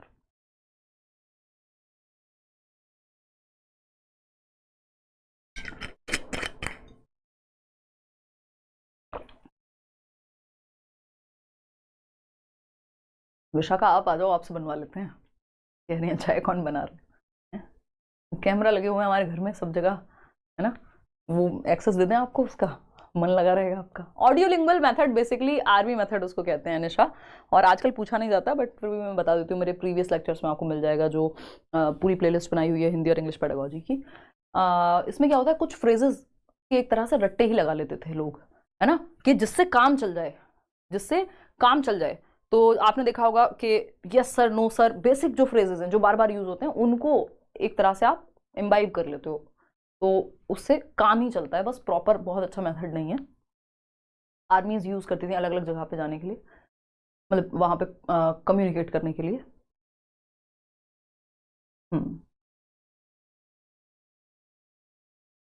चाय भाई राहुल के द्वारा बनाई जाएगी, हमारे यहाँ जेंडर फ्लेक्सिबिलिटी है, बहुत अच्छी चाय बनाता है राहुल।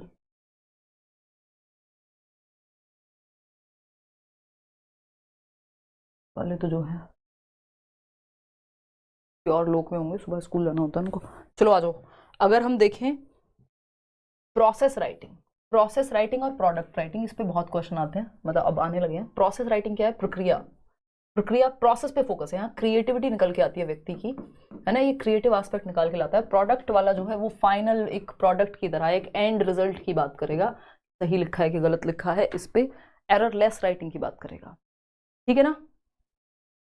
से माय नेम हिमांशी, जितेंद्र, हो जाएगा काम। चलो आ जाओ, अगर हम बात करें, फटाफट से स्पीड पकड़ते हैं, text as a resource for comparison, यानी आप टेक्स्ट का इस्तेमाल करते हो प्रोसेस राइटिंग में जस्ट कंपैरिजन के लिए, इस पे देख लिया, उस पे देख लिया, यूट्यूब पे देख लिया, गूगल पे देख लिया। Ideas as starting point, ideas क्या है? ब्रेनस्टॉर्मिंग करते हो, यहाँ पे आप स्टार्टिंग पॉइंट की तरह अलग अलग आइडियाज आ रहे हैं, आप सोच रहे हो किस पे लिखूं, किस पे लिखूं। मोर देन वन ड्राफ्ट, कई सारे ड्राफ्ट बन सकते हैं। अच्छा ये वाला मन नहीं कर रहा यार, ये अच्छा नहीं है, फिर से डायरी लिख रहे थे, फाड़ के फेंक दिया पेज, दोबारा लिखेंगे, मतलब फाड़ के मत फेंको, बट बचपन में हम सब ने किया ये। मोर global, focused on purpose, theme, text type, that is reader is emphasised. Collaborative है, बच्चा एक्टिव है ना, एम्फेसिस ऑन क्रिएटिव प्रोसेस, ये बातें मैं बता चुकी हूँ। कुल मिला के यहाँ पे ग्रुप में बच्चा एक्टिविटी करता है, क्रिएटिविटी होते हैं, उसके थॉट्स को बाहर निकलने का मौका दिया जाता है, एक्सप्रेशन ज़्यादा होता है, फीडबैक पे फोकस है, या फिर मोर देन वन ड्राफ्ट यहाँ बन जाएगा। प्रोडक्ट राइटिंग एंड रिजल्ट पे फोकस करती है, ये इमिटेट मॉडल टेक्स्ट, जैसे कि हम बात कर रहे थे ना, मॉडल रीडिंग जो है कि टीचर ने आदर्श रूप से पढ़ के दिखा दिया, अब बच्चे को सेम पढ़ना है पीछे, तो इमिटेट मॉडल टेक्स्ट है कि जो मान लीजिए कोई लेटर राइटिंग है या कुछ है जो पहले से जिसका फॉर्मेट बना हुआ है, उसी को फॉलो करके 200 शब्दों में अपनी बात कह देनी है। मान लो यहाँ पे एक ही ड्राफ्ट बनता है, बार बार सही और गलत करने का ऑप्शन नहीं होता। जैसे आप यूपीएससी में लिखने जा रहे हैं तो वो एक तरह से प्रोडक्ट राइटिंग में आ जाएगा, वहां आप बहुत कम, मतलब लिमिटेड ही स्कोप है कि आप क्रिएटिविटी लगा पाए। Organisation of ideas are more important than ideas themselves. भाई और आइडिया तो देखा जाएगा, आपको बहुत कुछ पता होगा किसी विषय के बारे में, लेकिन प्रॉपर्ली ऑर्गेनाइज करो, 200 शब्दों में निबंध लिख दो। जब आप किसी सब्जेक्टिव पेपर है, यूपीएससी या पीसीएस वगैरह का पेपर दे रहे हैं मान लीजिए, features highlighted in including controlled practice of those features, individual ज्यादा होती है ये, यहाँ पे आप ग्रुप में लिख सकते हैं। एंड प्रोडक्ट पे फोकस है, क्रिएटिविटी का स्कोप कम है, तो बेटर कौन सा है? प्रोसेस राइटिंग बेटर है। अगर फॉर्मल राइटिंग करानी है तो फिर हम कहेंगे भैया प्रोडक्ट पे चले जाओ। यही 2-3 बातें जो ध्यान रखनी है, इसके ज्यादा रट्टे लगाने की जरूरत नहीं है। एक क्वेश्चन सॉल्व कर लो इसी से संबंधित, फिर हम आगे बढ़े। तो बेटर कौन सा है? प्रोसेस राइटिंग बेटर है। अगर फॉर्मल राइटिंग करानी है तो फिर हम कहेंगे भैया प्रोडक्ट पे चले जाओ। यही 2-3 बातें जो ध्यान रखनी है, इसके ज्यादा रट्टे लगाने की जरूरत नहीं है। एक क्वेश्चन सॉल्व कर लो इसी से संबंधित, फिर हम आगे बढ़ेंगे। बस, तो आपका ज्यादा बचता नहीं है इसके बाद, फटाफट से आ जाओ। ओह गॉड, देखिएगा एक बार, मैम कैटेगरी ओबीसी एनसीएल हो गया है, जबकि जनरल कैटेगरी से हूँ, बहुत दिक्कत हो जाएगी, बहुत दिक्कत हो जाएगी। फिर भी आप एक बार ये सीबीएसई चले जाना, अभी तो पेपर दे आओ, उसके बाद देखना, आप तो क्या ही कर सकते हो। निशा दीदी घर पे सो रही हैं। जियोब्रिक्स बेसिकली सेट स्टैंडर्ड होते हैं, बताया तो था उसकी क्लास में। जैकेट अलाउड है क्या मैम? हाँ, ये तो नॉर्मल जैकेट, आप सर्दी में तो पहन के जाओगे ना यार, मतलब पहन के जाओगे, बस ऐसा कुछ भी मत करो जो आप दिखो 100 लोगों में, है ना। नॉर्मल कपड़े आप पहन के जाओ, क्या दिक्कत है। डिफ्थोंग पे आएंगे अभी, क्यों टेंशन लेते हो। आज मेरा हैप्पी बर्थडे है, राजन कुमार आपको हैप्पी बर्थडे। डिफ्थोंग बताएंगे भाई, सब बताएंगे। धक्का मुक्की हो रही है क्लास में? नहीं भाई, आराम से, बारी बारी से, है ना। पेंसिल भी नहीं ले जा सकते, पेन ही लेके जाओ, उसी से रफ वर्क का ऑप्शन होता है पेपर में, पीछे भी पेजेस होते हैं खाली और नीचे भी ऑप्शन होता है। ठीक है जी। वो प्रॉपर इंटोनेशन और प्रॉपर सुर लय ताल में आप कविता को रिसाइट करते हो, उसको रेसिटेशन कहते हैं। रीडिंग होती है नॉर्मल जब आप कहानी पढ़ रहे हो, रेसिटेशन होता है जब आप सुर लय ताल का प्रयोग करके कविता को गाते हो, तो रिसाइट करना हो गया।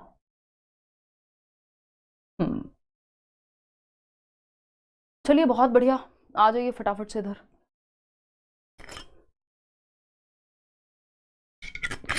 डी ऑप्शन कह रहे हैं आप लोग, आते हैं देखिए। अगर हम डी ऑप्शन की बात कर रहे हैं, पहले तो हम आते हैं क्वेश्चन पढ़ते हैं। Which of the following is a task for process approach of writing and which one is for product approach of writing. Look around the room you are in now with your friends, observe, gather information, objects, people and actions, jot down ideas, points, develop an outline, write the draft, edit it and write the final draft। यानी multiple draft की बात हो रही है। दूसरा बच्चा individual नहीं है, यहाँ पे उसके साथी भी इन्वॉल्व हैं, यानी कि अभी हमने बात की थी ना, कोलैबोरेशन की बात होती है, कोऑपरेशन सहयोग की बात होती है। कोलैबोरेटिव प्रोसेस है, process writing, more than 1 draft बनेगा। क्रिएटिव प्रोसेस है, सोचने का मौका मिलता है, तो ये प्रोसेस राइटिंग ही लग रही है हमें। तो फिर भी पढ़ते हैं बी में। Right a paragraph of 200 words on autobiography of the snake. क्या कह रहे हो, कुछ और नहीं मिला? आपका दोस्त के बारे में बात नहीं हो रही है ना। कई लोगों को अपने दोस्त स्नेक ही नजर आते हैं। तो ए एंड बी क्या है? देखिए इसमें बी जो है वो प्रोडक्ट है, A is process and B is product. सही तो कह रहे हो आप लोग, ठीक है। चलिए आगे बढ़ते हैं। आपकी जो क्वेश्चन आते हैं लैंग्वेज रिलेटेड डिसेबिलिटीज, तो 3 मुख्य प्रकार हैं जो लैंग्वेज से संबंधित आपके पेपर में पूछी जाती हैं। एक है अफेजिया, जब आपको लैंग्वेज को कॉम्प्रीहेंड करने में, यानी कोई क्या कह रहा है उसको समझने में दिक्कत होगी इसमें बच्चे को, और लैंग्वेज को यूज करने में भी दिक्कत होगी, है ना। तो कम्युनिकेशन में ऑटोमेटिकली दिक्कत आ जाएगी, तो ये लैंग्वेज डिसेबिलिटी बन गया। डिसलेक्सिया क्या है? वर्ड्स उसको उल्टे नजर आ रहे हैं, ए को बी पढ़ता है, बी को डी पढ़ता है, 6 को 9 पढ़ता है, डॉग को वॉज, वॉज को 100, मतलब 100 को वॉज, वॉज को 100, डॉग को गॉड, गॉड को डॉग, व्हाटएवर, मतलब रिवर्स कर देता है लेटर्स को पढ़ते समय, और पढ़ने की वजह से लिखने में भी दिक्कत आ सकती है, डिसलेक्सिया। डिसग्राफिया क्या है? लेखन संबंधी विकार है। राइटिंग कैसी होगी? इलेजिबल होगी, डॉक्टर्स वाली एक तरह से। हालांकि अभी मैं उस दिन भी बता रही थी कि उड़ीसा में शायद कहा गया है ना कि डॉक्टर्स को लेजिबल राइटिंग लिखो भाई, है ना। वो ऐसी ऐसी बढ़िया चीजें लिख देते हैं, वो उन्हीं के स्पेसिफिक। अगर आप किसी भी लोकल डॉक्टर पे जाएंगे, बिल्कुल जो पास में आपके होंगे, वो तो लिखते भाई साहब ऐसे हैं कि वो उन्हीं का कोई मेडिकल स्टोर वाला होगा, जिससे आपको समझ में आएगा कि वो ही डिकोड कर पाएगा सिर्फ कि डॉक्टर साहब ने या डॉक्टर मैडम ने व्हाटएवर क्या लिखा है, कौन सी दवाई देनी है, वो उनका पर्टिकुलर जो है मेडिकल स्टोर वाला होगा, वही डिकोड कर पाएगा। बाकी सब के लिए वो डिस्ग्राफिक है, मतलब पढ़ के समझ नहीं पाएंगे बाकी लोग। तो ओडिशा हाई कोर्ट ने, या तो किसी कोर्ट ने कहा है ओडिशा में कि भाई लेजिबल लिखो, ऐसा लिखो जो पढ़ने योग्य हो, या फिर कैपिटल लेटर्स में लिखो। तो इलेजिबल होती है इनकी राइटिंग, यानी लेजिबल नहीं होती, यानी पढ़ने योग्य नहीं होती। ठीक है ना। फॉर्मल और इनफॉर्मल सिंपल होता है। फॉर्मल होता है जब आप स्पेसिफिक पर्पस के लिए, जो आपका ऐसा माहौल है जहां काम धाम वाला माहौल है एक तरह से। फॉर्मल से नहीं, देखिए जब आप इंटरव्यू देने जा रहे हो केंद्रीय विद्यालय में, आप फॉर्मल पहन के जाते हो, भाई आप टाई लगा के जाओगे या प्रॉपर फॉर्मल शर्ट पहन के जाओगे, साफ सुथरी सी, बहुत ज्यादा चमकती धमकती हुई नहीं पहन के जाओगे। इनफॉर्मल कपड़े आप याद कर लीजिए मूवी रॉकी और रानी की प्रेम कहानी, तो वो जो रॉकी का कैरेक्टर है रणवीर सिंह का, वो पूरे टाइम इनफॉर्मल कपड़ों में, एक आध जगह छोड़ दे अगर तो, है ना, एकदम चमक धमक, मतलब जिसमें कोई रूल रेगुलेशन सच है नहीं, अनौपचारिक। जैसे हम कई बार दोस्तों की तरह बात कर रहे हैं तो वो अनौपचारिक बातचीत है। लेकिन अगर हम बिल्कुल औपचारिक माहौल में आ जाएं, है ना, जहां पे बिल्कुल नियम कायदे कानून सेट हैं एकदम, तो वो फॉर्मल हो जाएगा।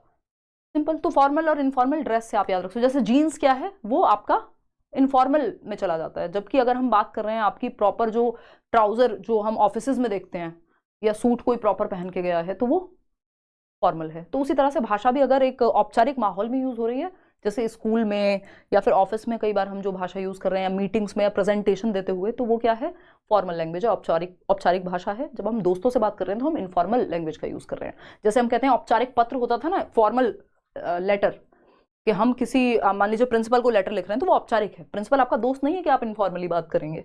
और अगर हम बात कर रहे हैं, आप अगर अपने दोस्त को पत्र लिख रहे हैं, अपने भाई बहन को पत्र लिख रहे हैं, तो वो क्या होगा, इनफॉर्मल है। ठीक है। जैसे कोई आर्मी पर्सन क्या करे, अगर कोई सोल्जर अगर अपने घर वालों को पत्र लिखे, तो वो इनफॉर्मल होगी उसकी लैंग्वेज, डियर ये, डियर वो, व्हाटएवर। और अगर वो अपने किसी ऑफिशियल को लेटर लिखते हैं, तो वो फॉर्मल लैंग्वेज हो जाएगी। तो ऑफिसेज या फिर जो फॉर्मल वर्क प्लेस है। तो अफेजिया की हमने बात कर ली, लैंग्वेज यूज करने में और समझने में दिक्कत होगी, बच्चे को कॉम्प्रिहेंड नहीं कर पाएगा क्या आप कह रहे हैं, तो कम्युनिकेशन में दिक्कत होगी। डिसलेक्सिया में पढ़ने में दिक्कत होती है, रिवर्स पढ़ता है, उसकी वजह से लिखने में भी हो सकती है। डिस्ग्रेफिया तो है ही लिखने की दिक्कत। और एक और चीज होती है डिस्प्रैक्सिया। डिस्प्रैक्सिया है आपका लैंग्वेज को बेसिकली यहाँ पे ना मोटर स्किल्स में प्रॉब्लम है, बच्चों को पेन पकड़ने में, लिखने में भी दिक्कत इसकी वजह से आ सकती है, डिस्प्रैक्सिया की वजह से। वैसे सिर्फ लेखन की दिक्कत डिस्ग्राफिया कहलाती है।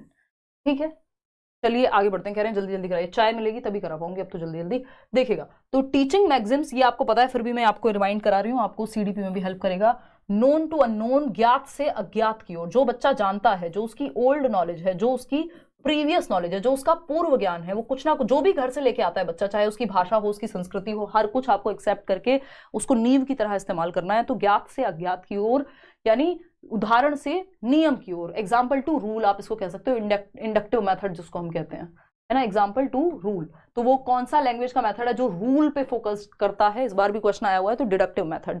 जो एग्जाम्पल पे फोकस करे, एग्जाम्पल से रूल जाए, तो वो इंडक्टिव मेथड। ठीक।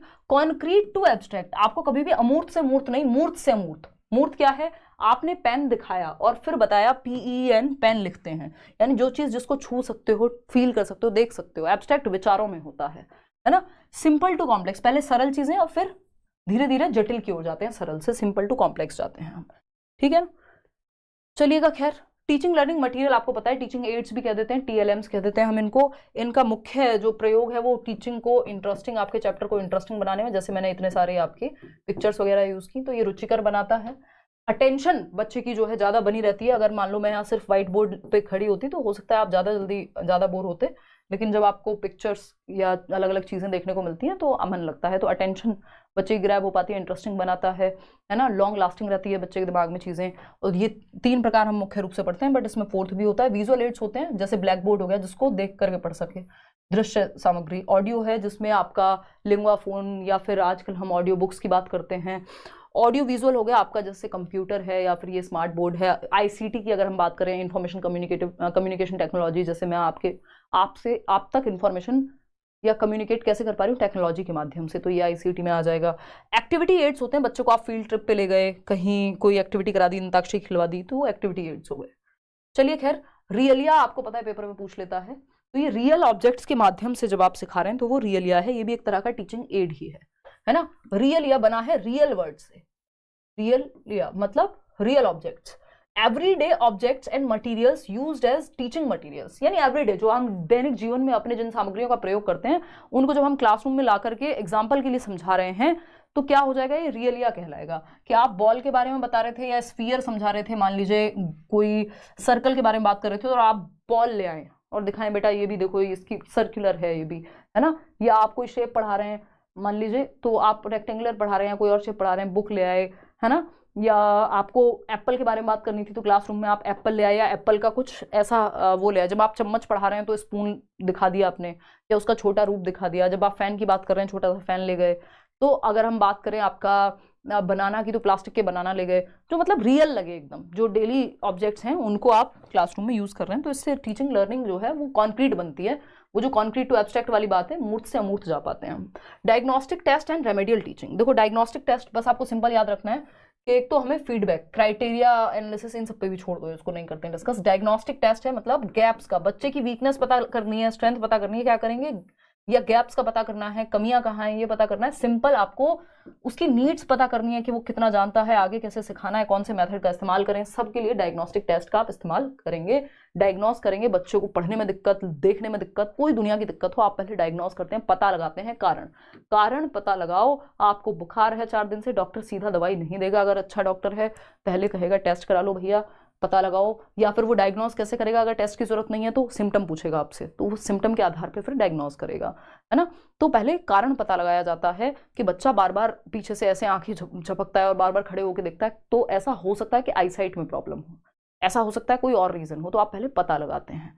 तो रीजन पता करना, डायग्नोस करना है, निदान करना है, फिर हम उपचार देते हैं। रेमेडियल टीचिंग तो इसमें आप रीटीच कर सकते हो, दोबारा से पढ़ा सकते हो, स्पेशल क्लासेस लगा सकते हो बच्चों की, नए ढंग से पढ़ा सकते हो। तो हमेशा DR होता है, पहले डायग्नोस, रीजन पता करिए कोई भी बात हो क्लास में, और बाद में रेमेडी दे दीजिए। सिंपल, सरल, सुंदर, सस्ती, टिकाऊ बात है। आगे बढ़ते हैं, टाइप्स ऑफ टेस्ट, ये भी आपको पता है। टाइप्स ऑफ टेस्ट क्या है भाई, अचीवमेंट टेस्ट। अचीवमेंट टेस्ट क्या होता है, कितना आपने सीखा, जो ऑब्जेक्टिव्स निर्धारित हुए थे साल भर जब आपको पढ़ाया गया, वो किस हद तक अचीव हो पाए। भाई हर चीज का एक उद्देश्य होता है, तो आपके हर एक चैप्टर का या आपके सिलेबस का उद्देश्य है कि बच्चों को इससे ये आ जाएगा। जब आप लेसन प्लानिंग करते थे तो एक जनरल ऑब्जेक्टिव्स होते हैं, एक स्पेसिफिक ऑब्जेक्टिव्स होते हैं, तो वो जिस भी ऑब्जेक्टिव के लिए आपको पढ़ाया गया वो किस हद तक अचीव हो पाया, आपको कितना आया साल भर में, या जो भी आपको पढ़ाया गया वो किस हद तक आपको आता है, ये इसके लिए उपलब्धि प्रश्न पत्र या अचीवमेंट टेस्ट टीचर बनाता है। प्रोफिशिएंसी टेस्ट क्या है, यानी दक्षता कौशल, कितने बेहतर से आपको कोई चीज आती है। ये स्किल बेस्ड ज्यादा है ना, ये स्किल बेस्ड ज्यादा है कि आप उसका प्रयोग रियल में कितना कर पाएंगे, कितने प्रोफिशिएंट हैं, कितने पारंगत हैं आप उसको करने में। ये थोड़ा थियोरेटिकल होता है अचीवमेंट टेस्ट। एप्टीट्यूड टेस्ट होता है आपके अंदर किसी चीज को सीखने की क्षमता है भी कि नहीं है। आपको क्रिकेट में डाल दें और आप में क्षमता ही ना हो स्पोर्ट्स की, तो उसका एप्टीट्यूड टेस्ट लिया जाएगा पहले। इसके लिए जरूरी नहीं आपको प्रोफिशिएंट होना है, पहले से पारंगत होना, नहीं। आपको यहाँ पे एप्टीट्यूड आपका बिना पारंगत हुए भी लिया जा सकता है एप्टीट्यूड टेस्ट, कि आप में किसी स्किल को सीखने की क्षमता है कि नहीं है। आप मान लीजिए आप टीचर बन सकते हैं या नहीं, आप मेडिकल प्रोफेशनल बन सकते हैं या नहीं। प्रोफिशिएंसी आप कितने अच्छे से कर लेते हैं किसी काम को, वो स्किल बेस्ड ज्यादा है। ये अचीवमेंट टेस्ट है, कितना आपने सीखा। ऑथेंटिक मटेरियल पे आ जाते हैं। कई बार ऑथेंटिक टास्क के बारे में बात कर लेते हैं लोग एग्जाम में। ऑथेंटिक मटेरियल वो मटेरियल है जिसको डे टू डे लाइफ में अलग अलग पर्पसेस के लिए यूज किया जाता है। जैसे कोई मेन्यू हो सकता है, कि आप एक मिनट रुकना, किसी रेस्टोरेंट में गए और आपने ऑर्डर करने के लिए मेन्यू उठाया, वो क्या एक ऑथेंटिक मटेरियल है।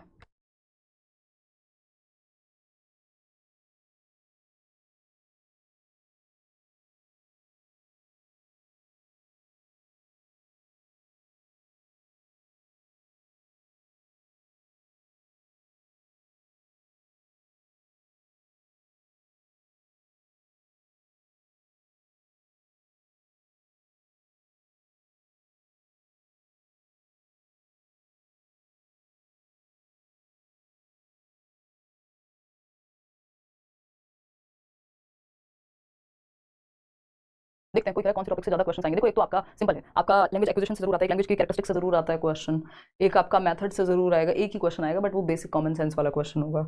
इसके अलावा अगर हम सिचुएशन बेस्ड बात करें, जो हमने अभी वो सब्ट्रैक्टिव बाइलिंगुअलिज्म या आपका जो अभी मल्टीलिंगुअलिज्म पढ़ेंगे उससे जरूर आएगा। एक क्वेश्चन आपका टेस्टिंग पे जरूर आएगा, ये जो डायग्नोस्टिक और रेमेडियल टेस्ट है, या फीडबैक या इवैल्यूएशन क्यों करते हैं हम, मूल्यांकन क्यों होता है, FA कौन सा रचनात्मक मूल्यांकन FA होता है, फॉर्मेटिव असेसमेंट, है ना। और सबमेटिव असेसमेंट जो है वो एंड रिजल्ट के लिए, वो जो आपने सीडी में पढ़ाया वही काम आ जाएगा यहाँ पे। तो इनमें से किसी एक से आता है ये क्वेश्चन इवैल्यूएशन से। और कितने 4-5 टॉपिक बताइए, 7-8 तो पूरे टॉपिक हैं। टीचिंग मैगजीन से आगे नून टू नून बढ़ा दो, है ना। तो पेडागोजी का जो कॉन्सेप्ट हमने शुरुआत में पढ़े हैं, राइटिंग, ये जो आपकी जो लैंग्वेज स्किल्स हैं, इनसे 1 से 2 क्वेश्चन जरूर आते हैं। तो इसी तरह से बनता है पेपर। ऑटिज्म क्या है? ऑटिज्म अपने आप में एक डेवलपमेंटल डिसऑर्डर जैसा है कि आपको बच्चे का कम्युनिकेशन, बच्चे का सोशल इंटरेक्शन, यानी वो समाज में या लोगों में बहुत अच्छा महसूस नहीं करता, अपनी बात को बार बार रिपीट करता है, एक्शंस को रिपीट करता है बार बार, है ना। और अटेंशन उसकी थोड़ी बेटर होती है, दिमाग से कमज़ोर नहीं होते ऐसे बच्चे। ज़रूरी नहीं है जो बच्चा ऑटिस्टिक है तो वो प्रॉब्लम ही होगी, कई बार बहुत क्रिएटिव होते हैं ऑटिस्टिक बच्चे, तो ज़रूरी नहीं है कि सारे ही होंगे।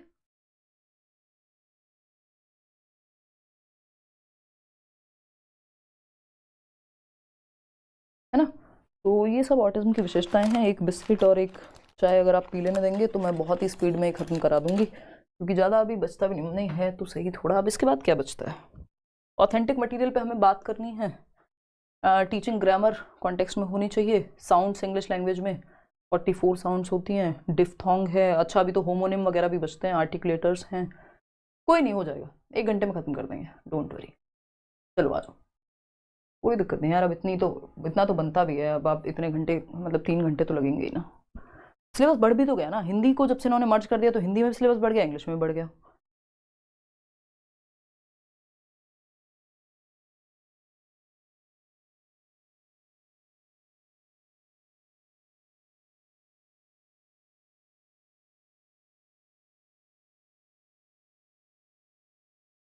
बहुत बढ़िया भाई। ये मग भी हमारे, ये वाले जो स्पेस है घर पे तो खैर मम्मी और दीदी लाते रहते हैं, बट ये जहाँ पे हमारा पूरा काम होता है, इस स्पेस में जितने भी मग्स हैं, कुछ छोटे छोटे कप्स को छोड़ दें तो सब आप लोगों ने गिफ्ट किए हुए हैं, है ना। हमारा जीवन ही गिफ्टिंग से चल रहा है। ये तो किसी ने 2 पेयर किए थे। एक हमारी जो हाउस हेल्प आती हैं वो दीदी दुश्मन हैं ये वाले बर्तनों की, है ना। कई लोग रिलेट कर पाएंगे। और वो मस्त एकदम खुश होकर बताते हैं, यार हिमांशी आज ना ये हो गया। मैं कोई बात नहीं दीदी, क्या कर सकते हैं। तो एक ही बचा है ये, मुझे पता है किसी ने 2 दिए थे। देखना एक बार, मीटअप में मिलेंगे भाई, बढ़िया से मेहनत कर रहे हैं। सीटेट का रिजल्ट आती मीटअप करेंगे। और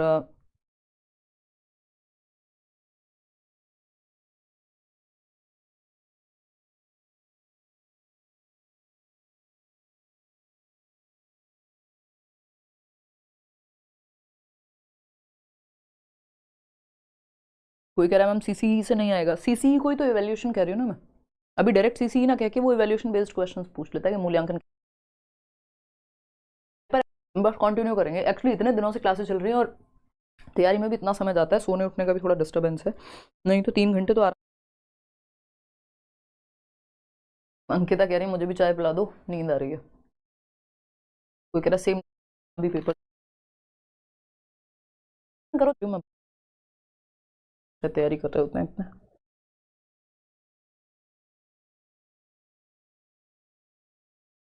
चलिए भाई शुरुआत करते हैं फटाफट से।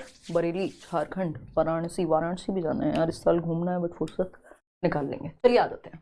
देखिएगा, अगर हम बात करें यहाँ पे ऑथेंटिक मटेरियल की, तो ऑथेंटिक मटेरियल क्या है भाई? ऑथेंटिक मटेरियल्स वो मटेरियल्स हैं, materials students encounter in their daily lives, जो भी वो अपनी डेली लाइफ में, ये बनाए इस पर्पज के लिए नहीं गए कि इनको क्लास में पढ़ाया जाए। किताब जैसे क्लास के लिए बनी है बुक जो है, लेकिन जो पैम्फलेट है, पैम्फलेट समझ रहे हो, वो कि इतने में इतना इंटरनेट, ठीक, कोई मेन्यू, आप खाने गए हो किसी रेस्टोरेंट में या होटल में व्हाटएवर, तो आप मेन्यू देख रहे हो कि भाई इसमें क्या कितने में मिलेगा, क्या है क्या नहीं है, है ना।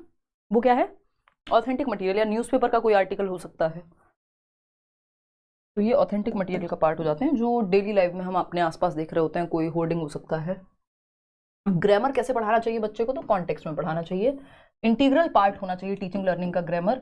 अंतर्निहित होनी चाहिए ग्रामर की जो टीचिंग है, कि रूल्स वो कॉन्टेक्स्ट में सीख जाए, संदर्भ में सीख जाए, चैप्टर के कॉन्टेक्स्ट में, चैप्टर से आइडिया लेके सीख जाए। कि जब आप राम की कोई कहानी बता रहे हो तो फिर आप बता रहे हो कि जो राम या ये जो शब्द यूज हुए हैं इनको नाउन कहते हैं, तो संदर्भ में आप ग्रामर सिखा दे रहे हो, ना कि अलग से रूल्स रटवा नहीं रहे हो आप, है ना। आइसोलेशन में रूल्स रटवाना एकदम खराब तरीका है ग्रामर पढ़ाने का। साउंड्स इन इंग्लिश लैंग्वेज, भैया अंग्रेजी भाषा में साउंड्स क्या होती हैं, मतलब स्वनिम कह लीजिए, फोनीम्स कह लीजिए आप इनको, या फिर हम ये कहेंगे साउंड्स को क्या कहते हैं भाई? आवाज, ध्वनियाँ, राइट, ठीक है ना। तो अगर हम बात करें टोटल साउंड्स हैं 44, टोटल कितनी साउंड्स हैं? 44, 44 साउंड है। लेटर तो आपको पता ही है, A to Z यानी 26 लेटर हैं, ठीक। 44 टोटल साउंड है, यानी ये 26 लेटर्स मिलकर के कितनी साउंड क्रिएट करते हैं? 44 साउंड्स बनाते हैं, क्योंकि एक लेटर से कई कई साउंड्स भी तो मिलकर के बन रही हैं।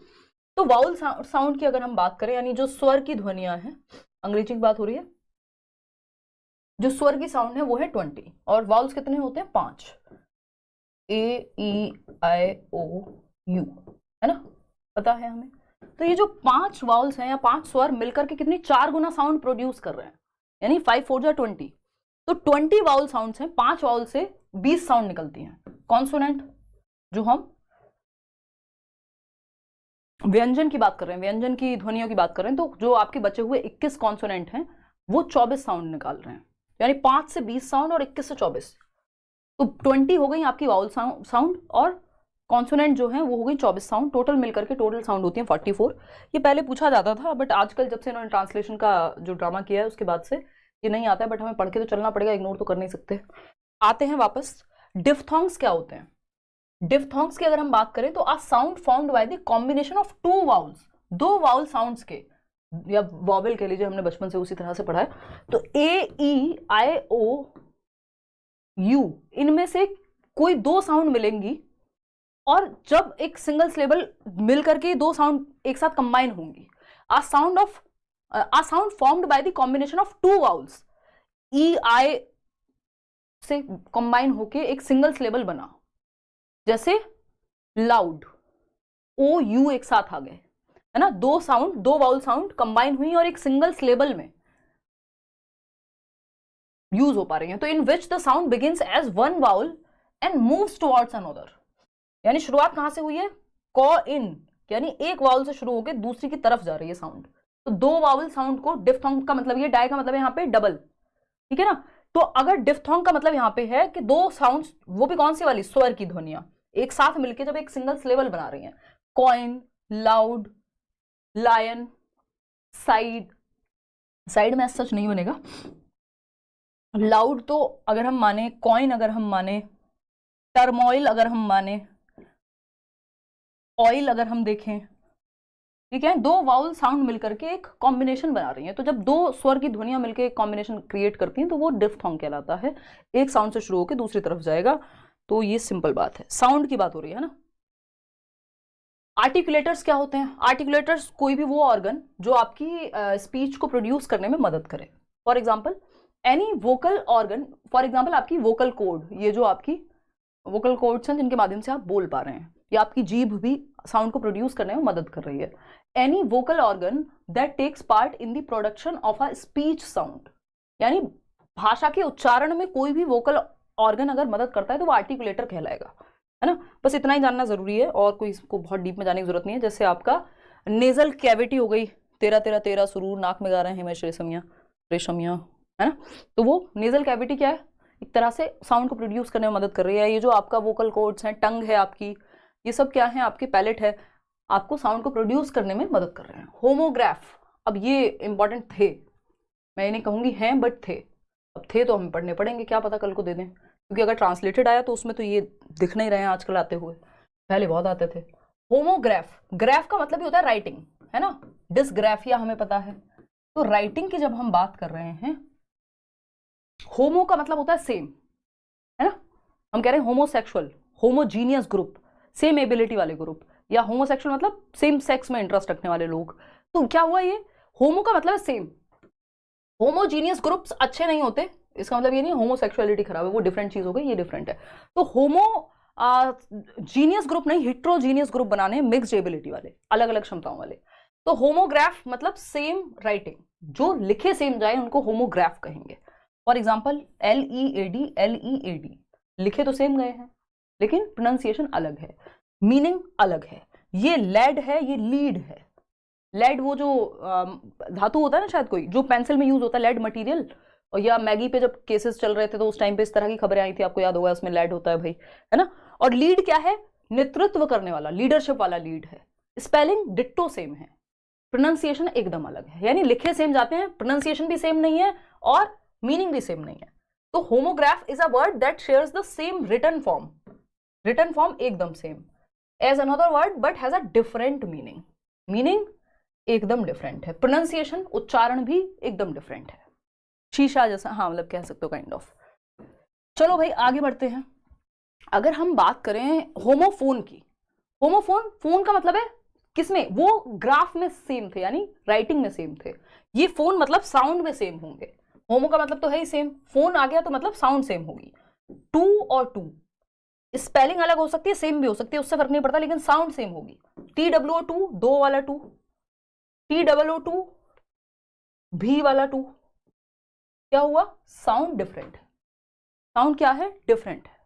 कोई कह रहा है आप बहुत ही ज्यादा डेमोक्रेटिक हो, जरूरी है यार। होमोफोन, टीचर्स की तो ये आवश्यकता है, टीचिंग में बहुत महत्वपूर्ण है कि आप डेमोक्रेटिक हो। Homophone is a word that is pronounced the same as another word but that has a different spelling and meaning, यानी कि भाई होमोफोन वो शब्द हैं जिनका उच्चारण भी सेम होता है, क्योंकि साउंड फोन, बट लिखे अलग जा सकते हैं, स्पेलिंग अलग हो सकती है, मीनिंग अलग हो सकता है ना, मीनिंग और स्पेलिंग अलग होंगे इनके केस में, लेकिन बोले सेम जाएंगे, उच्चारण सेम होगा। ऐसे बहुत सारे शब्द हो सकते हैं। होमोनिम, होमोनिम होते हैं, ये लिखे भी सेम जाते हैं, बोले भी सेम जाते हैं, बस मीनिंग डिफरेंट होता है। मीनिंग तो सभी में डिफरेंट है, चाहे वो होमोफोन हो, होमोग्राफ हो, है ना, होमोनिम हो, तीनों में मीनिंग तो डिफरेंट ही है। होमोफोन में साउंड सेम है, प्रोनाउंसिएशन, होमोग्राफ में राइटिंग सेम है, लेकिन होमोनिम में राइटिंग भी सेम है, साउंड भी सेम है, मीनिंग अलग है। तेनू सूट, सूट कर दा, है ना, एक सूट है एप्ट लगता है भाई, उचित लगता है तेरे पे, अच्छा लगता है, ये है सूट, और ये सूट करना मतलब एप्ट लगना, उचित लगना। ये सूट कौन सा सूट है, वो प्रॉपर सूट पहनने वाला, है ना, अंग्रेजी वाला सूट, वो हिंदी वाला सूट नहीं जो हम पहनते हैं, कुर्ती सलवार वाला सूट नहीं, है ना। तो ये सूट क्या है, क्लोथिंग स्टाइल हो गया, और वो सूट क्या है, एप्ट लगने वाला। सेम बोले जा रहे हैं, सेम लिखे जा रहे हैं, बस मीनिंग डिफरेंट है। तो homonym is a word that is spelled and pronounced like another but that has a different meaning. Simple बात, नो बकवास। चलो एक क्वेश्चन सॉल्व करके दिखा दो मुझे, ज्यादा नहीं करेंगे इस पर क्योंकि ये आजकल पूछे नहीं जा रहे, बस एक क्वेश्चन सॉल्व करके दिखा दो फिर आगे बढ़ जाएंगे। देखिएगा, अगर हम बात करें, बहुत बढ़िया जी, कोई कह रहा है एक बार जय श्री राम का नाम ले लीजिए, बिल्कुल ले लेंगे भाई, है प्राण प्रतिष्ठा। शुरुआत में हम सबको आके ग्रीटिंग करते हैं, राम नाम से शुरुआत करते हैं, राहुल कुमार, है मेरा नाम ले लीजिए, जया कह रही हैं, ठीक है जया ले लिया, आ जाओ फटाफट सब बताओ। देखो, while reading for comprehension, last में आपको पोल का मौका देंगे, डोंट वरी। जब आप कॉम्प्रीहेंशन के लिए, समझने के लिए पढ़ रहे हैं, we understand that some pairs are examples of homograph, which one of the following is a homograph. Homograph आप समझते ही हैं, मतलब लिखने में सेम होंगे। लेड है, सॉरी मेटल लिखा हुआ है, तो लेड, और यहाँ डायरेक्शन देना, किसी को लीड करना, नेतृत्व करना या फिर, तो ये होमोग्राफ हो गए, दोनों सेम लिखे हैं। लेड और डेड तो अलग है भाई, लीड और डेड तो अलग है, तो ए ऑप्शन ही एकमात्र सही उत्तर है। चलिए आगे आते हैं अब। आइडेंटिकल साउंड एंड स्पेलिंग, यानी साउंड भी सेम है, स्पेलिंग भी सेम है, मीनिंग अलग होगा। होमोनिम, होमोग्राफ में भी ऐसा संभव है, बट होमोनिम का ही एक तरह से प्रकार हो जाएगा वो। चलिए आते हैं top down and bottom up approach, इसमें क्वेश्चन आता ही आपको पता है। अगर लैंग्वेज एज अ होल की बात करेगा तो आप समझ जाना टॉप डाउन की बात कर रहा है। एज अ होल की अगर बात करें, संपूर्ण रूप या संपूर्ण कॉन्टेक्स्ट को समझने की बात करें, या कॉन्टेक्स्ट से संपूर्ण को समझने की बात करें, टॉप डाउन अप्रोच। अगर मीनिंग से तोड़ तोड़ के ले जाने की बात कर रहा है तो बॉटम अप, है ना। टॉप डाउन वैसे ज्यादा बेटर मानते हैं कई लोग, नए जमाने के लोग। बॉटम अप थोड़ा ट्रेडिशनल मानी जाती है ना, पुरानी मानी जाती है। अगर टॉप डाउन और बॉटम अप की माने हम, तो आएंगे पहले इसको वैसे समझ लेते हैं कि top down and bottom up approach. Top down क्या है भाई, इसको हम अधोगामी, इसको शीर्ष अधोगामी कह रहे हैं पेपर में, मैंने इस बार बताया भी था हिंदी में लिख करके कमेंट सेक्शन में, कि इसको पेपर में दो तरह से दिया हुआ है, क्योंकि ये ट्रांसलेशन बेस्ड है, अब इंग्लिश से ट्रांसलेट कर देते हैं हिंदी पेडागोजी को। तो टॉप डाउन को शीर्ष अधोगामी लिखा हुआ है एक जगह पे, और एक जगह पे ऊर्ध्वगामी लिखा हुआ है, तो दोनों सही है। अगर सॉरी शीर्ष अधोगामी लिखा हुआ है दैट मीन्स वो टॉप डाउन की बात कर रहा है, अगर सिर्फ अधोगामी लिखा हुआ है तो बॉटम अप की। ठीक, चलिए खैर आते हैं बॉटम अप अप्रोच क्या है। ये भी हमारी अंडरस्टैंडिंग की, पढ़ने की, मीनिंग निकालने की एक अप्रोच है। It means the use of background knowledge to understand the meaning, यानी कॉन्टेक्स्ट में एज अ होल समझ रहे हो आप, पूरी स्टोरी पढ़ के आइडिया ले रहे हो। Background knowledge can be precious previous situational contextual और स्केमेटा, जो भी आपके दिमाग में पहले से है प्रीवियस नॉलेज से जोड़ करके।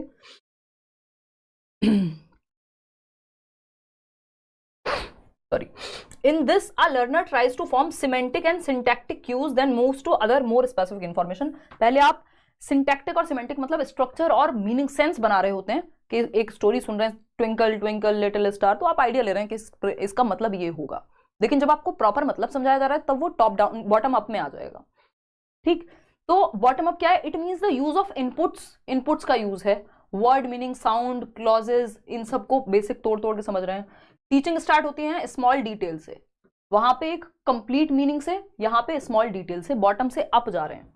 अब इसको एक चार्ट से समझते हैं, थोड़ा बेटर समझ पाएंगे आप।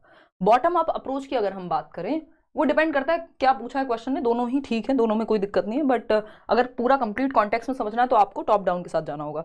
देखिए ये शुरू होता है लेटर रिकॉग्निशन से, है ना, ये उल्टा एरो आ गया ओ गॉड सॉरी, लेटर रिकॉग्निशन से बॉटम अप अप्रोच, ये एरो गलत लग गया, उधर लगना चाहिए था। लेटर रिकॉग्निशन, ABCD, पहले आपको अक्षरों की पहचान कराई जाएगी, ऐसे ही सीखा है हमने टॉप डाउन अप्रोच से ही, भाषा को, इंग्लिश को तो स्पेशली। ABCDEFGH, देख लो मेरी ABCD देख लो आप, मेरा ध्यान पता नहीं कहाँ है, ABCDEFGHIJK वॉट एवर, ये क्या है? लेटर रिकॉग्निशन, या क ख ग घ, पहले आप अक्षर की वर्णों की पहचान से शुरू कर रहे हैं, फिर आपको इन वर्णों को जोड़ के फोनेटिक एनालिसिस यानी ध्वन्यात्मक एनालिसिस करते हैं कि भाई अगर C और H को मिलाएं तो च की आवाज आएगी। ये क्या है? फोनेटिक एनालिसिस है कि किस साउंड किस वर्ण को मिलाकर के कौन सी आवाज बनती है, ये फोनेटिक एनालिसिस है। फिर आता है वर्ड रिकॉग्निशन।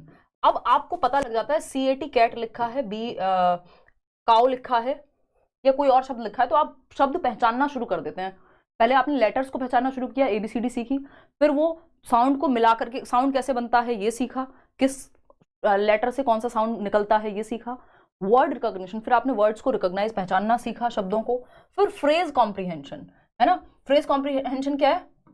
गया वेंट, गया गया, है ना, गया गया, गया गया, गया एक व्यक्ति है जो गया, तो गया वेंट फ्रेज है, दो शब्दों को जोड़ के कुछ बना दिया, एक छोटा सेंटेंस का पार्ट। अब सेंटेंस क्या हो सकता है प्रॉपर के, राम गोज टू स्कूल या वॉट एवर। पैराग्राफ कॉम्प्रिहेंशन, अब आप पैराग्राफ पे आते हैं जिसमें कुछ लाइंस कुछ सेंटेंसेस होंगे। फिर जब आप पैराग्राफ को समझने लगते हैं तो एक कंप्लीट स्टोरी को समझने पे जाते हैं, तो आप छोटे से बड़े की ओर चल रहे हैं। यहाँ पे ये है बॉटम अप, बॉटम से अप। बॉटम क्या है? एकदम वर्णों की पहचान। अब क्या है? कंप्लीट स्टोरी पे जाना। इसका जस्ट उल्टा होता है टॉप डाउन। आप शुरू ही स्टोरी से करते हैं और टॉप डाउन शुरू करते हैं एकदम स्टोरी के कॉम्प्रिहेंशन से कि ये आइडिया ले लेते हैं इस बारे में होगी ये कहानी। फिर उसके बाद आप पैराग्राफ को समझते हैं, उसमें एक एक पैराग्राफ में तोड़ के कविता आपकी टीचर आपको समझा रही है। पहले पूरी कविता का रेसिटेशन हो गया यानी पोएम का, फिर आप सेंटेंस पे ब्रेक करते हैं, एक एक सेंटेंस को समझते हैं जब पैराग्राफ का आइडिया ले लेते हैं। तो सेंटेंस के बाद फ्रेज को, जो छोटे आपके फ्रेजेस हैं उनको समझ रहे हैं। फिर आप फ्रेज से आएंगे वर्ड रिकॉग्निशन पे, एक एक वर्ड को समझ रहे हैं, वर्ड मीनिंग पे पढ़ाने लग गई टीचर बाद में। फोनेटिक एनालिसिस, किस शब्द का क्या प्रोनाउंसिएशन होगा उस तरफ जा रहे हैं, कैसे बना वो। और लेटर रिकॉग्निशन है, एक एक वर्ण पे आ गए। तो ये है टॉप डाउन और बॉटम अप अप्रोच। आते हैं एक क्वेश्चन कर लेते हैं इसी बात पे, थोड़ा आइडिया लग जाएगा आपको क्या समझ में आया। देखो फटाफट से बताओ, अयोध्या कब जाएंगे? बिल्कुल जाएंगे यार, जैसे ही मौका लगेगा बिल्कुल जाएंगे, जरूर जाएंगे, देखिएगा। बहुत बढ़िया।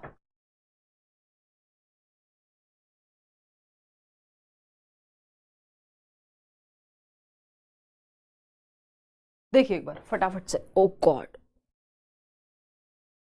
तो बैठ बैठ के ना ये लैपटॉप के सामने ना बैक की बैंड बज गई है। बस आपका पेपर हो जाए, जिम जाना है, मतलब एक्सरसाइज करनी है, किसी भी फॉर्म में हो जाए। देखो एक बार डी कह रहे हैं कई लोग, चलिए समझते हैं फटाफट से। अगर हम देखें, a teacher of class 8th asks her learners to listen to the 5 sentences she reads out. 5 वाक्य जो है रीड आउट किए हैं टीचर ने, 8th क्लास के बच्चे हैं, उनको सुनने को कहा है। And write them down the exact sentences, exact sentences को राइट डाउन करने के लिए कहा गया है, ठीक है। Which strategy of listening she attempts to promote, कौन सी स्ट्रेटेजी को वो प्रमोट करने की कोशिश कर रही हैं। अ teacher of class 8th asks her learners to listen to the 5 sentences she reads out. 5 sentence read किए, उनको नोट डाउन करने की बात कर रही हैं टीचर। कौन सी स्ट्रेटजी है? सेंटेंस स्टोरी की बात होती तो हम कहते पैराग्राफ की बात होती, डिपेंड करता है। अभी सेंटेंस को ही write down exact same way में करने को कह रही हैं,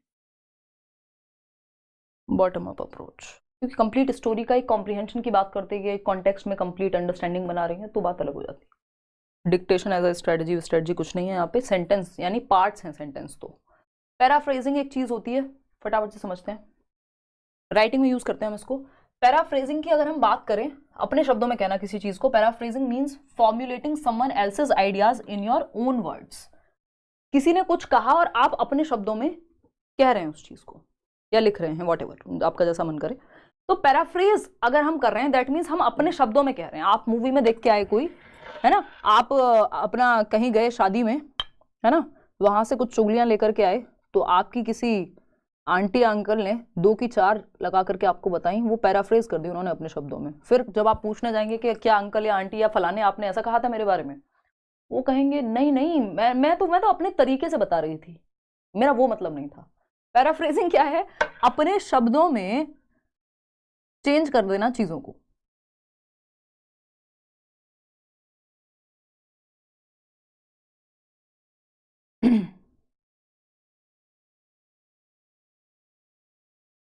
ठीक है, तो हम लिखने में बेसिकली इसको यूज करते हैं। और पैराफ्रेजिंग क्या है? बस थोड़ी देर की क्लास और है आपकी। Paraphrasing means formulating someone else's ideas in your own words, कि भाई कलाम साहब ने ये कहा है और आपने अपने शब्दों में बता दिया इस चीज को, है ना। तो आप अपने शब्दों में, लगभग सेम ही लेंथ रहती है इसमें जितनी ओरिजिनल टेक्स्ट की होती है, बस आप अपने शब्दों में उस बात को, जैसे समरी लिखने को कह दी टीचर ने आपसे, तो वो आप अपने शब्दों में लिख रहे हैं। नोट टेकिंग और नोट मेकिंग एक बहुत इंपॉर्टेंट चीज हुआ करती थी। नोट टेकिंग है जब आप लेक्चर के ड्यूरिंग लेक्चर के दौरान, किसी सेमिनार के दौरान, किसी क्लास के दौरान, आप जैसे जैसे स्पीकर बोल रहे हैं आप फटाफट लिखते जा रहे हैं। Is the practice of recording information from different sources and platforms. ठीक है, सोर्सेज वो एक लेक्चर हो सकता है, वो एक यूट्यूब वीडियो हो सकता है, वो एक किसी की स्पीच हो सकती है। आप मेन पॉइंट्स को लिखते जा रहे हैं, नोट बनाते जा रहे हैं साथ के साथ, जैसे आप में से कई लोग कर रहे होंगे नोट टेकिंग। नोट मेकिंग क्या होता है? अब नोट टेकिंग के लिए कुछ टिप्स हैं कि सिर्फ इंपॉर्टेंट पॉइंट्स लिखने हैं, ऐसा नहीं है कि मैंने 150 पेज की पीपीटी बनाई है सारी वही लिख दोगे। Use phrases word abbreviated forms, कि मैंने जब बात की है कि भाई sensory motor, pre operational, concrete operational और फॉर्मल ऑपरेशनल, तो आपको जब पता है मैं तो डायरेक्ट खुद ही निमोनिक दे देती हूँ, फिर भी आप शॉर्ट में लिख रहे हैं, एब्रीवेशन का इस्तेमाल कर रहे हैं, निमोनिक का इस्तेमाल कर रहे हैं। फॉलो अप पैटर्न और डायग्रामेटिक फॉर्म और फ्लो चार्ट, कि भाई अच्छा ये होता है, ये होता है, बॉटम अप एक तरफ लिख लिया, टॉप डाउन एक तरफ लिख लिया, फ्लो चार्ट बना लिया, तो उससे इंटरैक्टिव भी रहता है, समय बचता है आपका। नोट मेकिंग क्या है? अब नोट मेकिंग है, note making is not just about writing down everything you here और रीड, जो भी आपने सुना है या आप पढ़ रहे हैं, आप किसी लेक्चर के दौरान या जो भी किताब में पढ़ा, सब कुछ नहीं लिख देना है। नोट मेकिंग क्या है? आप अपना दिमाग लगाते हैं। It is a process of reviewing, connecting and synthesising ideas from your lectures और रीडिंग।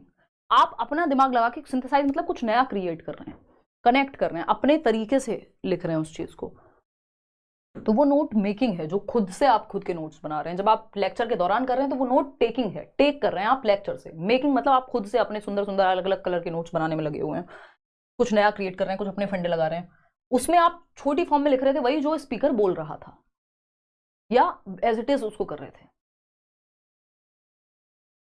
हमको ऐसा नहीं होगा, एक बार टीचर से बात कर लेना, वहां पता लग जाएगा। अब कुछ मेथड्स हैं जिन पे क्वेश्चन आ जाता है। डायरेक्ट मेथड, प्रत्यक्ष विधि कहते हैं हिंदी में। इसमें no use of mother tongue, ये इसका बहुत बड़ा वो है, मतलब इसको कहते हैं, पहचान है इसकी। No use of mother tongue, मातृभाषा का प्रयोग वर्जित होता है, अलाउड ही नहीं है इस मेथड में, है ना।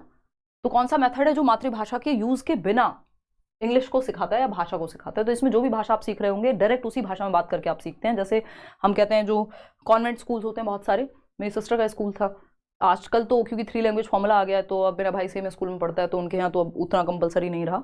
बट उनके समय में ये होता था कि भाई अगर इंग्लिश में बात नहीं की, हिंदी में बात की, तो पर वर्ड या वॉट 5 रुपये का फाइन है। ऐसे हमारे बुलंदशहर में भी कुछ स्कूल्स होते थे ज़्यादा अंग्रेजों वाले, वो क्या कर रहे हैं, बेसिकली डायरेक्ट मेथड का प्रयोग कर रहे हैं ऐसे स्कूल्स, कि भाई आपको जो भाषा आप सीख रहे हो, इंग्लिश मीडियम में तो आपको इंग्लिश में ही बात करनी है, इंग्लिश में ही पढ़ाई करनी है ना, तो आपको बातचीत करनी है किसमें, इंग्लिश में।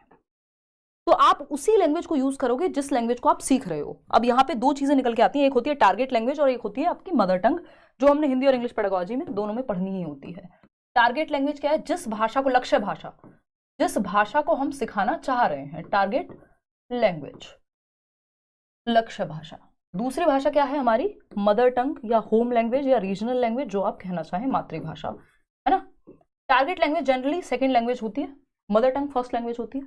नेटिव लैंग्वेज भी कह सकते हो आप मदर टंग को, कि जो आपकी देशज या देश की, घर की होम लैंग्वेज है, व्हाटएवर। तो अगर हम मदर टंग की बात करें तो मदर टंग का प्रयोग यहाँ पे होता नहीं है डायरेक्ट मेथड में, टारगेट लैंग्वेज का प्रयोग होता है। यानी इंग्लिश अगर सिखाना चाह रहे हैं तो इंग्लिश टारगेट लैंग्वेज हो गई, अगर हिंदी सिखाना चाह रहे हैं तो हिंदी टारगेट लैंग्वेज हो गई, आप स्पेनिश सीखना चाह रहे हो तो वो टारगेट लैंग्वेज हो गई। मदर टंग जो आपकी मातृभाषा है, मान लेते हैं हिंदी है, पंजाबी है, व्हाटएवर, तो टारगेट लैंग्वेज में ही यहाँ पे इंस्ट्रक्शन दी जाती है डायरेक्ट मेथड में कि अगर इंग्लिश सीखनी है तो इंग्लिश में ही बात करो, no use of mother tongue. तो also known as natural method, इसको प्राकृतिक विधि भी कहते हैं, and is often used in teaching foreign languages के इस्तेमाल में काफी हेल्पफुल होती है। मतलब अब किसी के लिए भाई हो सकती है अमेरिका में फॉरेन लैंग्वेज हिंदी हो जाएगी, ठीक है ना भाई, नेगेटिव पॉजिटिव वर्ड तो इस बार नहीं हो पाएंगे, है ना। और ये बात मैं आपको पहले ही बता दी है, मेरी इच्छा थी, बट अब ठीक है, उसका ऐसा नहीं है कि उसके बिना आपका जीवन नहीं चलेगा। अगर आपने इतनी पढ़ाई कर लिया जितना हमने डिस्कस किया है, नोट्स पढ़ लिए मल्टीपल टाइम्स, कोई टेंशन नहीं है आपको, ज़्यादा सोचना ही नहीं है। मत सोचो अब एक ही दिन में सारी दुनिया पढ़ जाऊँ, आराम से अपना रिवीजन करो, वही नोट्स का जो 100 पेज के नोट्स हैं। It reference from using the learners native language, ये नेटिव लैंग्वेज को, बच्चे की यानी मदर टंग को, उसकी देशीय भाषा को, देशज भाषा को इस्तेमाल करने पे रोक लगाते हैं, रिफ्रेन करते हैं, बचाव करते हैं, यूज नहीं करने देते, and uses the only target language. इसीलिए मैंने आपको बताया था टारगेट लैंग्वेज क्या है, जो भी फॉरेन लैंग्वेज है, इंग्लिश है, या जो भी भाषा सिखाना चाह रहे हैं, लक्ष्य भाषा है, उसी के माध्यम से सिखाएंगे, उसी के इस्तेमाल से। इसीलिए नेचुरल कह रहे हैं उसको, क्योंकि ग्रामर ट्रांसलेशन मेथड था जो इससे पहले था, या बहुत पुरानी, सबसे पुरानी विधि ट्रेडिशनल मेथड माना जाता है, इसको नेचुरल मेथड कहते हैं, उसमें मदर टंग का भरपूर प्रयोग था। अब उससे होता क्या था, आपकी राइटिंग और रीडिंग तो अच्छी हो जाती थी, स्पोकन लैंग्वेज रह जाती थी, हम बोलना नहीं सीख पाते थे, हमें ग्रामर अच्छे से आती थी, हम पढ़ लेते थे अच्छे से। हमारा अभी भी यही हाल है जो लोग हिंदी मीडियम में पढ़े। तो अगर हम देखें इंग्लिश को लेके, तो अगर हम देखें तो डायरेक्ट मेथड में आप डायरेक्ट बोल करके सीख रहे हो, नेचुरल मेथड हो गया ये, इसमें आपकी स्पोकन लैंग्वेज बहुत अच्छी हो जाती है।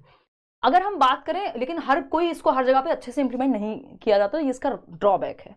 ग्रामर ट्रांसलेशन मेथड या जीटी मेथड या ट्रेडिशनल विधि या ओल्डेस्ट मेथड कह देते हैं इसको, इसमें मदर टंग का प्रयोग खूब होता है। मदर टंग यानी मातृभाषा का प्रयोग खूब होता है और डायरेक्ट मेथड में वर्जित है, मदर टंग का प्रयोग होगा ही नहीं, ठीक। तो स्टूडेंट्स लर्न ग्रामेटिकल रूल्स, यहाँ पे ग्रामर पे, लिखने और पढ़ने पे ज्यादा फोकस है, रीडिंग और राइटिंग पे, लेकिन स्पोकन लैंग्वेज में बच्चा कमजोर रह जाता है, ये इसका ड्रॉबैक है। Grammatical rules and then apply those rules by translating sentences between the target language and the native language या होम लैंग्वेज या मदर टंग। यानी ग्रामेटिकल रूल्स को, जैसे हमने न्यू स्टाइल या इतनी सारी किताबें आती हैं जो ग्रामर की, या अगर आप कॉम्पिटिटिव एग्जाम्स की भी तैयारी कर रहे हैं तो वो इंग्लिश ग्रामर की किताबें होंगी, लेकिन उसमें ग्रामर के रूल्स हिंदी में लिखे होंगे। मतलब हम इंग्लिश को सीख रहे हैं या ग्रामर को सीख रहे हैं, किसके माध्यम से? मातृभाषा में ट्रांसलेट करके, व्याकरण अनुवाद विधि कहते हैं इसलिए इसको। तो स्पोकन लैंग्वेज में यहाँ दिक्कत होती है, ट्रेडिशनल मेथड या ओल्डेस्ट मेथड कहते हैं। आते हैं यहाँ पे लैंग्वेज अक्रॉस करिकुलम, लैक कहते हैं, LAC। अक्रॉस करिकुलम मतलब भाषा समूची पाठ्यचर्या में, integrating language teaching with other subjects in the same classroom. यानी आपने लैंग्वेज को बाकी सब्जेक्ट से भी जोड़ दिया है, एकीकृत कर दिया है। यानी जब आप कोई सब्जेक्ट पढ़ रहे हैं तो आप भाषा भी सीख रहे हैं, और जब आप भाषा सीख रहे हैं तो आप उस भाषा के माध्यम से उस सब्जेक्ट को भी पढ़ रहे हैं। फॉर एग्जाम्पल, अगर आप साइंस पढ़ रहे हैं, अगर आप हिस्ट्री पढ़ रहे हैं, क्या आप बिना भाषा के पढ़ लेंगे इसको? नहीं, साइंस की अपनी एक लैंग्वेज होगी, तो बच्चा उस लैंग्वेज से भी अवगत होगा और लैंग्वेज के माध्यम से भी सीख रहा है इसको। मैथ्स की अपनी एक लैंग्वेज होगी। हिस्ट्री में आप कोई कहानी पढ़ रहे हैं, कोई सभ्यता की बात पढ़ रहे हैं, मतलब कि भाई ये हड़प्पन सभ्यता थी, ये था, वो था, अब वो आप भाषा के माध्यम से पढ़ रहे हैं और भाषा सीख भी रहे हैं। तो भाषा सभी विषयों के केंद्र में है। Language is at the centre of all the subjects, all the disciplines in the curriculum. तो चाहे आप कोई सब्जेक्ट पढ़ रहे हो, सब्जेक्ट या भाषा पढ़ रहे हो, तो भाषा के माध्यम से सब्जेक्ट, सब्जेक्ट के माध्यम से भाषा इंटीग्रेटेड हैं, एक दूसरे से जुड़े हुए हैं।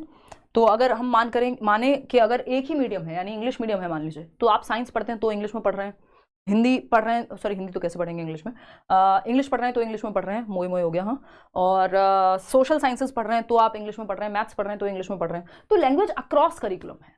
या हिंदी मीडियम स्कूल है तो आप सब कुछ हिंदी में ही पढ़ रहे हैं।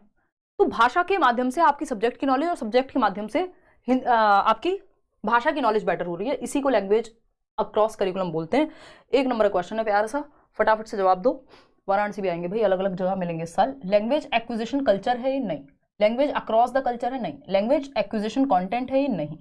लैंग्वेज अक्रॉस द करिकुलम है। पूरे करिकुलम में अलग अलग सब्जेक्ट आप एक लैंग्वेज से, लैंग्वेज को सेंटर में रख करके पढ़ रहे हो। नेक्स्ट क्वेश्चन फटाफट से देखो, इसके बाद क्या है? अच्छा एक और क्वेश्चन, उसके बाद क्या है? मल्टीलिंगुअलिज्म। हाँ तो ये लास्ट 2 टॉपिक हैं, फिर तो कुछ 8-9 क्वेश्चन है, उनको करके। बहुत बढ़िया यार, आप लोग इस समय तक बने हुए हैं, मतलब मजा आ गया मेरे को। रुलाओगे क्या? LAC stands for language across curriculum. ये वैसे वाली फील आ रही है कि मतलब बड़ा वैसा सा फील हो जाएगा कि क्या कहते हैं उसको, पर्पसलेस सा, है ना, कल से कि अब क्या करें। हालांकि अब बाकी क्लासेस हैं, DEET+B क्लासेस हैं, उनको भी कंटिन्यू करना है, आपकी वजह से रुकी हुई थी इतने दिनों से, है ना। और भी चीज़ें हैं करने को, तो काफ़ी चीज़ें हैं, बट वो जो सीटेड में मज़ा आ रहा था ना इस बार, जो फ्लो बना है बहुत टाइम बाद, है ना, बड़ी मुश्किल से जो है ये टाइम हमने निकाला था, नहीं तो कुछ ना कुछ हो ही जाता था। पिछले साल KVS था, हालांकि उस मतलब लास्ट ईयर मैंने कराया था आपका सीटेड की मैराथन, उसके बाद अभी हो रही है। फिर KVS आया जनवरी में, फिर मेरी मदर की भी तबीयत ख़राब हुई, वो बड़ा मुश्किल से समय निकला, बस सिलेबस कराया मैंने, चीज़ें कराई, बस मुझे ही पता है बट कैसे कराई। और फिर उसके बाद मॉक टेस्ट, जो मॉक इंटरव्यूज़ वगैरह हुए, तो बड़ा मतलब वो, फिर उसके बाद ये सीटेट आया आपका अगस्त में।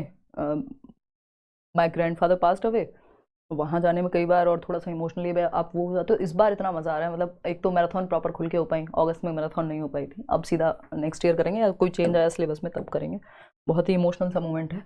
देखिए एक बार, language across curriculum, it means use of language in a variety of meaningful context. सही है। Use of language for communicative purposes only. ना ना ना मुन्ना ना, वो तो बिक्स हो गया ना। Paying more attention to second language, ऐसा भी कुछ नहीं है। लर्निंग, ये तो कोई भी, आप चाहे हिंदी हो, इंग्लिश हो, लैंग्वेज अक्रॉस करिकुलम तो कोई भी भाषा हो सकती है, कि आपने एक भाषा को चुन लिया पूरे करिकुलम को पढ़ने के लिए। लर्निंग ग्रामेटिकल रूल्स, ना ना ना। Use of language in a variety of meaningful context, अलग अलग कॉन्टेक्स्ट में बात करने में, पढ़ने में, अलग सब्जेक्ट्स को पढ़ने में, आप पूरे करिकुलम में यूज कर रहे हैं। एक्टिविटीज में कोई कल्चरल फेस्ट हो रहा है तो भी इंग्लिश में बात हो रही है, या जो भी भाषा आपके स्कूल में है, तो एक लैंग्वेज है जो अक्रॉस करिकुलम काम कर रही है अलग अलग एक्टिविटीज के लिए। A teacher asked her learners of class 7th to refer the textbook of history and find a theme which can be connected with English language text for writing an essay. यानी history का एक text book को refer किया और किसी chapter पे कहा कि इस पे एस्से लिखो। एस्से लिखना लैंग्वेज का सब्जेक्ट हो गया। हिस्ट्री के किसी टॉपिक पे एस्से लिखना हिस्ट्री हो गया। मतलब मान लीजिए हम ये कहें स्वतंत्रता संग्राम पे आप एक 1857 की क्रांति पे आप एक एस्से लिखिए, एक निबंध लिखिए। अब निबंध लिखा जाएगा इंग्लिश या हिंदी के माध्यम से, तो लैंग्वेज हो गया निबंध लिखना, लैंग्वेज का पार्ट हो गया। निबंध लिखने के लिए 1857 की क्रांति पढ़नी पड़ेगी जो हिस्ट्री से संबंधित है। ये कौन सी प्रैक्टिस है? लैंग्वेज अक्रॉस करिकुलम है, कि लैंग्वेज के माध्यम से आप सब्जेक्ट और सब्जेक्ट के माध्यम से लैंग्वेज को सीख रहे हैं। तो language and history integrated learning है या लैंग्वेज अक्रॉस करिकुलम है? ये हिस्ट्री तो जस्ट एक एग्जाम्पल है, यहाँ पे कोई भी सब्जेक्ट हो सकता था, क्योंकि कोई भी भाषा सभी विषयों के केंद्र में है। Language is at the centre of all the disciplines. चलिए खैर आगे बढ़ते हैं, मल्टीलिंगुअलिज्म की बात कर लेते हैं फटाफट से, एक ही मिनट में है, मिनट में हमने माइक्रो सेकंड्स बचा ली, मिनट को मिनट बोल के। देखिएगा एक बार फटाफट से आते हैं। इंटीग्रेटेड, तो इंटीग्रेशन तो अपने आप होता है ना भाई, लैंग्वेज अक्रॉस करिकुलम में इंटीग्रेशन तो है ही सब्जेक्ट्स का और लैंग्वेज का, तो लिटरली जवाब नहीं देना ना उस चीज का। मल्टीलिंगुअलिज्म, बहुभाषिता। भारत क्या है? एक यूनिटी इन डाइवर्सिटी वाला देश है, वैरायटी है यहाँ पे, बहुभाषिता है ना। कितनी हम कहते हैं कोस कोस पे वाणी, कोस कोस पे पानी बदले 3 कोस पे वाणी, यानी बहुत सारी भाषाएं हमारे यहाँ, हजारों की संख्या में 1600 प्लस भाषाएं या डायलेक्ट्स वगैरह कुछ कुछ हैं। तो in teaching learning process multilingualism means using the languages of learners as a strategy for teaching learning of languages and content subjects. यानी आप बच्चे की भाषा का, यानी उसकी मदर टंग का, उसकी रीजनल लैंग्वेज का, उसकी होम लैंग्वेज का इस्तेमाल कर रहे हैं उसको स्कूल में पढ़ाने के लिए। यानी मल्टीपल बच्चों की, अलग अलग भाषाएं बोलने वाले बच्चे होंगे, किसी के मदर टंग तो उसको आती है, वो घर से लेके आता है, जो भी घर से लेके आएगा वो अच्छा है। कोई बच्चा है जो पंजाबी बोलता है, कोई बच्चा जिसकी मदर टंग आपकी गुजराती है, किसी की तमिल है, किसी की तेलुगु है, किसी की संस्कृत है, किसी की हिंदी है, किसी की भोजपुरी है, व्हाटएवर, सभी भाषाएं बोलने वाले बच्चे हैं। एक दूसरे से वो कुछ कुछ शब्द भी सीखते हैं, सोशल स्किल्स भी सीखते हैं, खाने के बारे में जानेंगे, तो वो अच्छा है। तो मल्टीलिंगुअलिज्म क्या है? एक रिसोर्स है, एक संसाधन है, जिसके माध्यम से यूनिटी इन डाइवर्सिटी की भी बात होगी और बहुत कुछ बच्चा सीखेगा एक दूसरे से। संसाधन है, इसको बैरियर की तरह नहीं देखना, इसको रुकावट की तरह नहीं देखना कि भाई ज्यादा भाषाएं बोलने वाले बच्चे होंगे तो रुकावट बनेगा, नहीं। और मीडियम ऑफ इंस्ट्रक्शन, पढ़ाने का जो इंस्ट्रक्शन रखना है वो मदर टंग, टीचर को उसमें थोड़ा एफर्ट करना पड़ता है। बाइलिंगुअल होता है 2 भाषाएं, मल्टीलिंगुअल है कई सारी भाषाएं हैं क्लास में, जो कि अच्छी बात है। Multilingualism is an asset. क्या है ये? संसाधन है, एक एसेट है, एक क्या कहेंगे, एसेट। भाई आपकी प्रॉपर्टी, आपकी गाड़ी आपकी एसेट हो सकती है, तो संसाधन है या पूंजी है एक तरह से, ये कह लो आप, वो तो कैपिटल होता है। खैर, बहुभाषिता क्या है? एक एसेट है इन टीचिंग लर्निंग, बैरियर नहीं है, ये याद रखना है। ये हेल्पफुल होती है because it makes the learners more adept at language learning. Adept मतलब पारंगत बनाती है, मास्टरी बेहतर आ पाती है बच्चे की लैंग्वेज पे यदि ज्यादा मल्टीपल लैंग्वेजेस या मल्टीलिंगुअलिज्म, यानी उसकी मातृभाषा को हम स्वीकार कर रहे हैं और वो मल्टीपल लैंग्वेज बोल